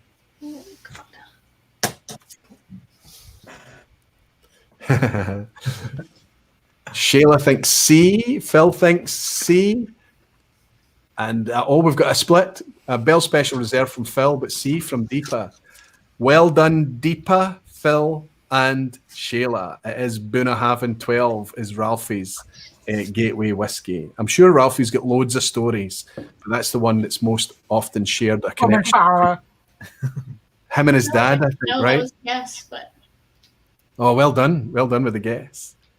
Question 2. Ardnahoe can claim which of the following to be unique to them on Islay. What's unique to Ardnahoe? A, washbacks made of larch. B, their bobby mill. C, worm tubs.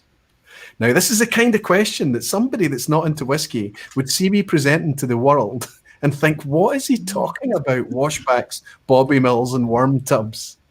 But one of those things is unique to Ardnahoe on Islay, on the island of Islay. Which is it? When you're ready, guys, hold up your answers. Everyone thinks, well, we don't know, Phil, everyone thinks C, worm tubs. Interestingly, that they have Oregon pine washbacks, but Lagavulin has larch washbacks. They have a bobby mill. It was the Fetter Cairn bobby mill that they have, but so does Bruichladdich, as an example. Worm tubs is what makes Ardnahoe unique. Loads of people on 2 out of 2, a full house already. Scoring's going well. Ronnie Lee is a name known to virtually every malt distillery in Scotland. But why? This man is famed in Scotland and elsewhere, I'm sure. Why is Ronnie Lee famous? A, tax and excise. B, maintenance. Or C, regulations and definitions.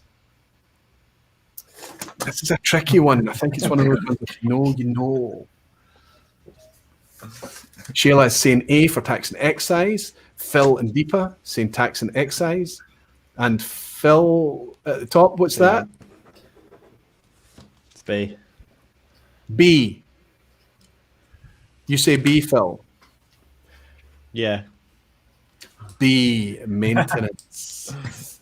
And I'll tell you why. This is the man here. This is the myth, the man, the legend. You'll see his name on virtually every distillery that you ever tour. There's a plaque, a little boilerplate on the mill, and it's because it's looked after by this man, whether it's a Porteous or a bobby mill. Him and his sons are responsible for taking care of, not just in whiskey, but outside of whiskey too, all of these grist mills up and down the country. That's the man himself. I wonder if he'd ever be up for appearing in a vPub, Ronnie Lee. That'd be good. Yeah, fantastic. Question 4.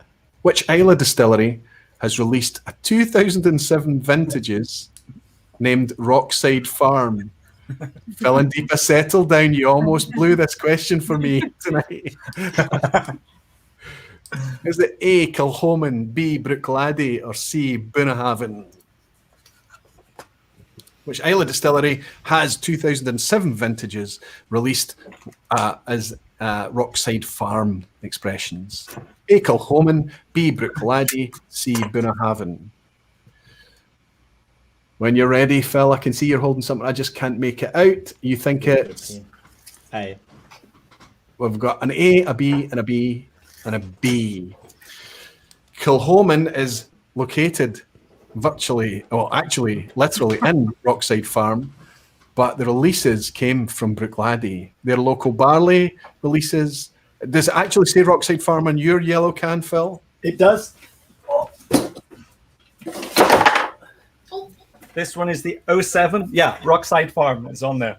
So I was when you brought that out earlier, I was kind of just trying to not draw too much attention to that. It was a bit of a banana skin because of the fact that Kilchoman is so synonymous with Rockside Farm, right? And that banana skin color does match almost perfectly with the can. Perfect. With all the Phil and Deepa favourite cans and packaging, right? Yellow is the colour. Picture question coming up, the halfway point. We're clearly looking at a still house here, but it's quite a distinct still house, a pair of stills there. One of them looking particularly fat and onion-shaped, crammed in, quite a tight space there. I'm going to ask you, which Bal are we looking at? Are we looking at A, Balmainic, B, Balblair, or C, Balvenie? Which Bal are we looking at? Jean de la Cuisine is saying this banana skin was almost an ass hat. Almost, Sean, but not quite. Lots of people, Whiskey Radar Rolling, Jolly Rover, Dancing Midgie, Peter Box, Snapper XV, that looks like a new name, Snapper XV, Gabriel Wilding, Jimmy Legg, 60 Hertz, Ian Bose, GG UK, so many. Good to see you in GG on 4 out of 4. What do you think, guys? Everybody saying No idea. Balmainic thinks Phil, so does Shayla. Deepa thinks Balmainic as well, but the only one to get it right is second Phil. Second Phil with Balblair. This is a really tight space of Balblair. Wonderful distillery tour to have. It was Julie Ross, I think was her name, who took us round. What a host she was as well. Stayed very late to take us round. And quite a distinctive still they have there in this big tubby onion-shaped still. Question 6. Colin Ross retired in 2019 after 55 years in the industry. So what does that mean? What year did he start in? Notice the ass hat emoji. Here it comes. Here's where the hate comes, and I understand it. Don't worry. A, was it in the founding year of Breval? B, was it in the founding year of Altavania? Or was it C, in the founding year of Deanston? So I guess we're going to roughly be, 55 years could either be, 64, 65, round about that order. Is that the founding year of Breval, the founding year of Altavania, or the founding year of Deanston? People flicking through their malt whisky yearbooks as we speak. Shayla's reaching out, grasping hers. Did you get it signed, Shayla? Oh, yeah. It says, "May the malt be with you." Yep. Oh, fantastic. Ingvar signed it. Superb. Wonderful I'm not stuff. quick enough, though. We have C from First Phil at the top.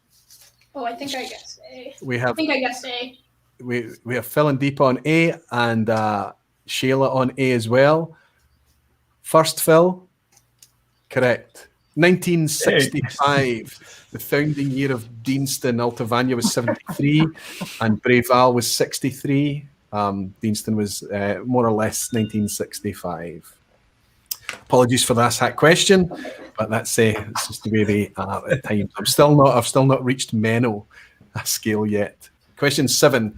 Which YouTube whiskey channel was founded upon a gifted bottle of Johnnie Walker Black Label? We can trace their founding back to a gifted bottle of Johnnie Walker Black Label. A, Whiskey in the Six, B, the Scotch Test Dummies, or C, Scotch 4 Dummies? Johnnie Walker Black. is responsible. Phil is having to guess, and Phil's going with whiskey in the 6. Shayla is guessing B for the Scotch test dummies. She doesn't know, she admits. And Phil and Deepa, wow, A, B, and C split. Scotch 4 dummies. Shayla, you're correct. I remember Scott talking about Johnny Walker Black, so I thought maybe that was it, but I wasn't 100%. Absolutely. His wife came back from a break, from a trip, and as a gift that she brought back from her journey was a bottle of Johnny Walker Black, and Scott looked at it and said, why would you buy me whiskey? I don't drink whiskey. I don't like whiskey. I wonder how she feels about that gift now. Yeah, it's quite a few years later, and look what happened. I hope Scott's well on the way back to getting better again. I've noticed they've started to put out content again, and it's interesting to see when he gets wee flashes and things from his post-COVID recovery. Anyway, question 8. There are currently some Maker's Mark bourbons widely available, which will set you back 6 times the price of a standard bottle. But why? A, they are single barrel picks for UK stores. B, they are signed by the then distiller Denny Potter. Or C, they have different coloured wax.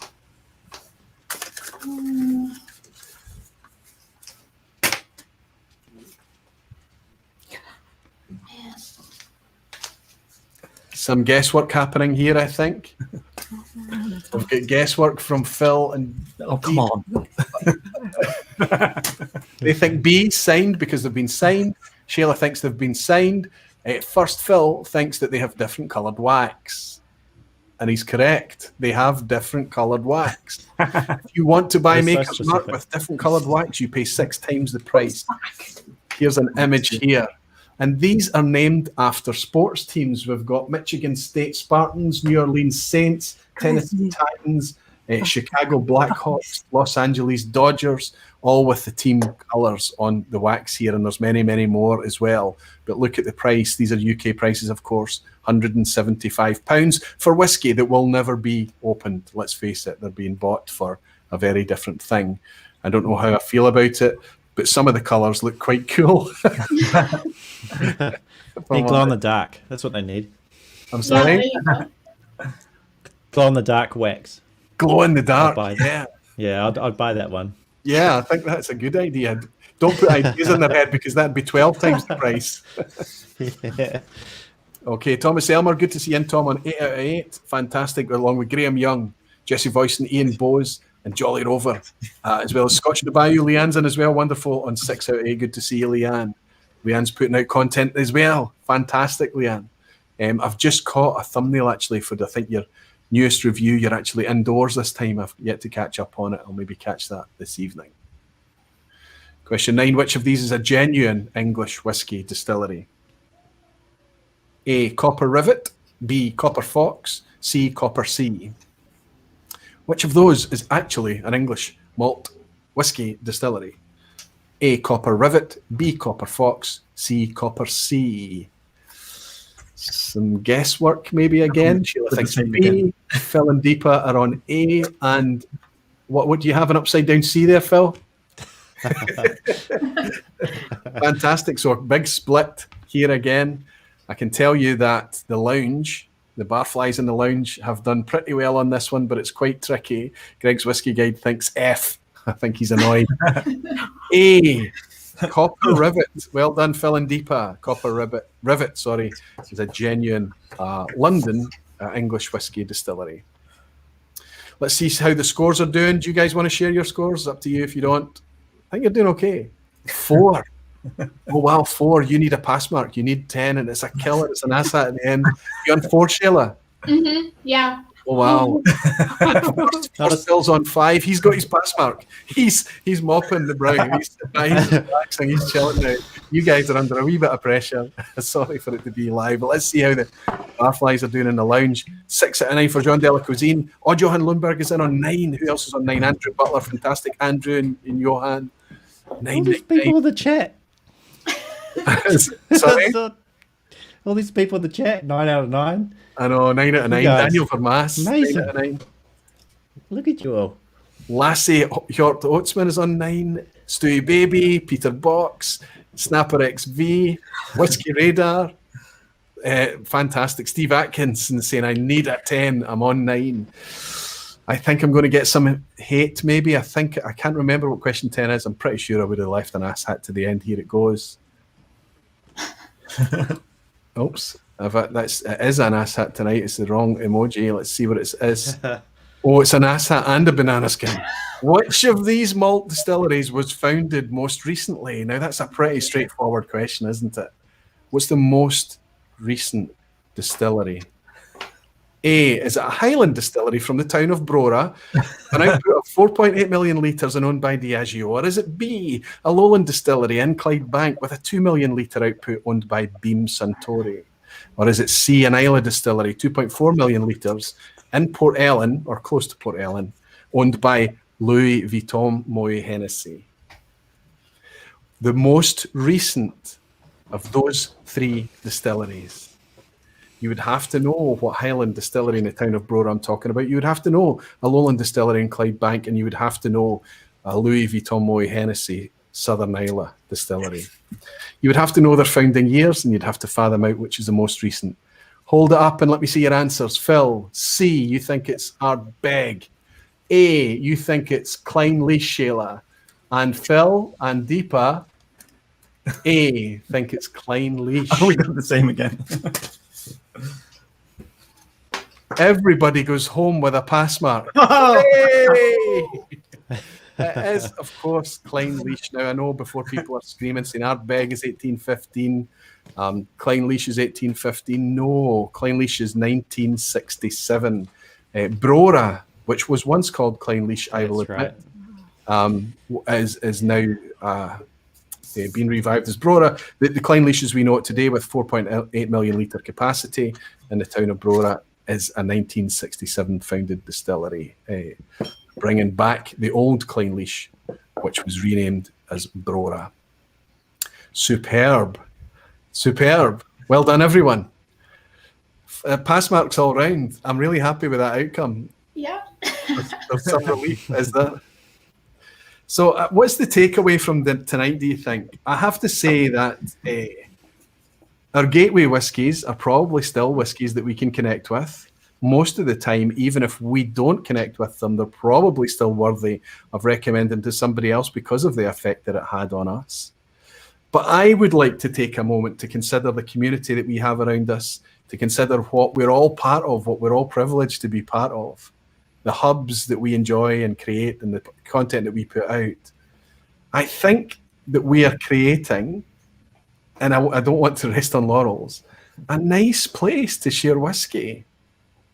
Whether it's 40% ABV beginner whiskies, whether it's epiphanies like Springbank local barley, whether it's something from New Zealand or something from wherever it may be.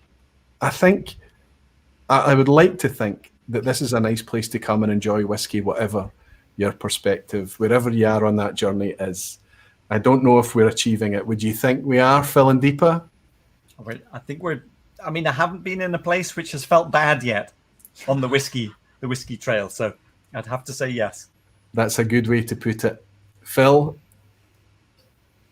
Yeah, definitely. I think, there's like, even with all those, there's a time and place for so many different whiskies. And I feel like there's so many parts of our journey and some different whiskies that can match those parts of our journey. So yeah, I think I really like to see where it's going, but also there's so much promise in the future, so many new distilleries, especially global distilleries.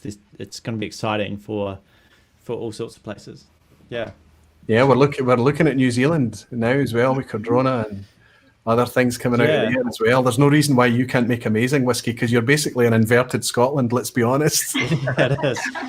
Yeah, we have a town called Dunedin, which like a lot of the street names are the same as Edinburgh. Yes. And their rugby team are called the Highlanders. Fantastic. I have to say, every time I look at pictures of New Zealand, it kind of looks like a parallel universe Scotland to me. There's so much of the landscape looks similar, but it's something about the trees or the saturation of the colours or something that's just a little bit odd. But it's not Scotland, but it could be. Shayla, what about you? What do you think? Are you enjoying your journey so far? Are you enjoying doing this? Yeah, no, I think I that was kind of part of why I started the YouTube channel is I got into live streams and kind of found the community of people, and I thought I've never met a nicer group of people than in these chat rooms, and yeah, I just wanted to be a part of it, so for sure. Listen, we're all just doing it from our spare rooms, from our bedrooms, from a corner of our homes or whatever. But let's be honest, it's great fun, and there's not much that we would change.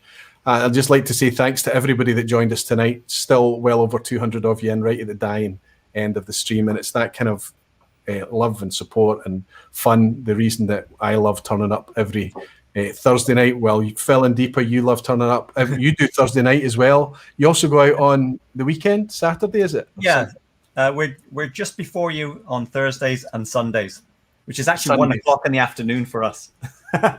Which is a great time to start enjoying a wee dram of whiskey on a Sunday afternoon. Not so much on a Thursday, of course, right? That's right. And Phil, no live streams yet, but still amazing content, gorgeous to watch. But I think you're a wee bit like when the mood and when your other schedules and things take you, which is fine because you're not doing reviews or anything, you're doing kind of more evergreen content anyway. But we'll find you. Oh, he's dipped out. He's back. There he is. My back.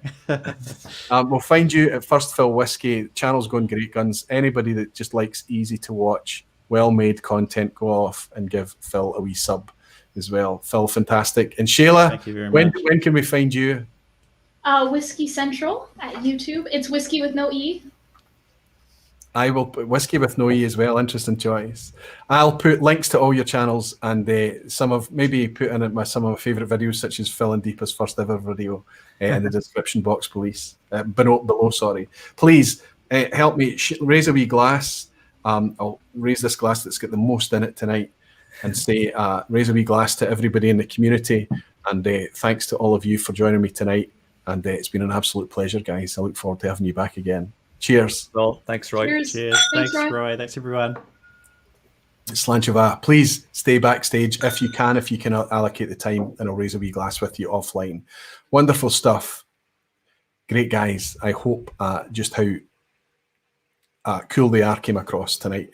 I think that they're amazing and they're very welcome. I've got such an after 8 mint from that. What am I sipping here? A Glen Murray. It's one of the Berry Brothers and Ruds that I had on a tasting tonight. Wow, it's like an after 8 mint finish there.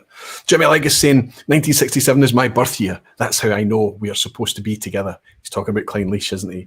Jesse Voicen is in. Thanks for a great time in Slancheroy. Thanks to you, Jesse. Thanks so much. Johan Lundberg has bought me a dram as well, saying keep it up. Johan, thank you so much for stopping by and buying me a dram, my friend. Cheers to you.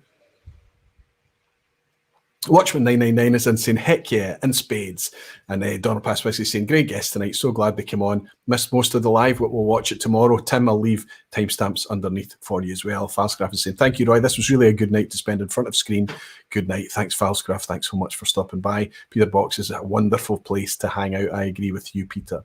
And Hellswed is saying, cheers again for another great vPub and some great guests too. Slancha to you and Andy Hale and Graham Fraser. Thank you very much for joining tonight. John Della Cuisine is saying, thank you for another awesome vPub. So glad I was able to be here the whole night. I forgot to give Graham Fraser the credit for the picture in the quiz tonight, and he's given me some pictures for use in future quizzes as well. Graham, thanks very much for your contribution. Paul Tabanor is in saying, thanks for another good night, Roy. Good night. Jimmy Legg is saying 10 out of 10 for the guest tonight. That's right. I never went back to see who was getting 10 out of 10. Let's see. Johan Lundberg got 10 out of 10. Whiskey Radar Roland got 10 out of 10. Well done, guys. Was the doc right? Did we end up getting 3 or 4 10 out of 10s tonight? Superb. Congratulations to Johan. Andrew Butler got a 10 out of 10 as well. Did I pick that one up?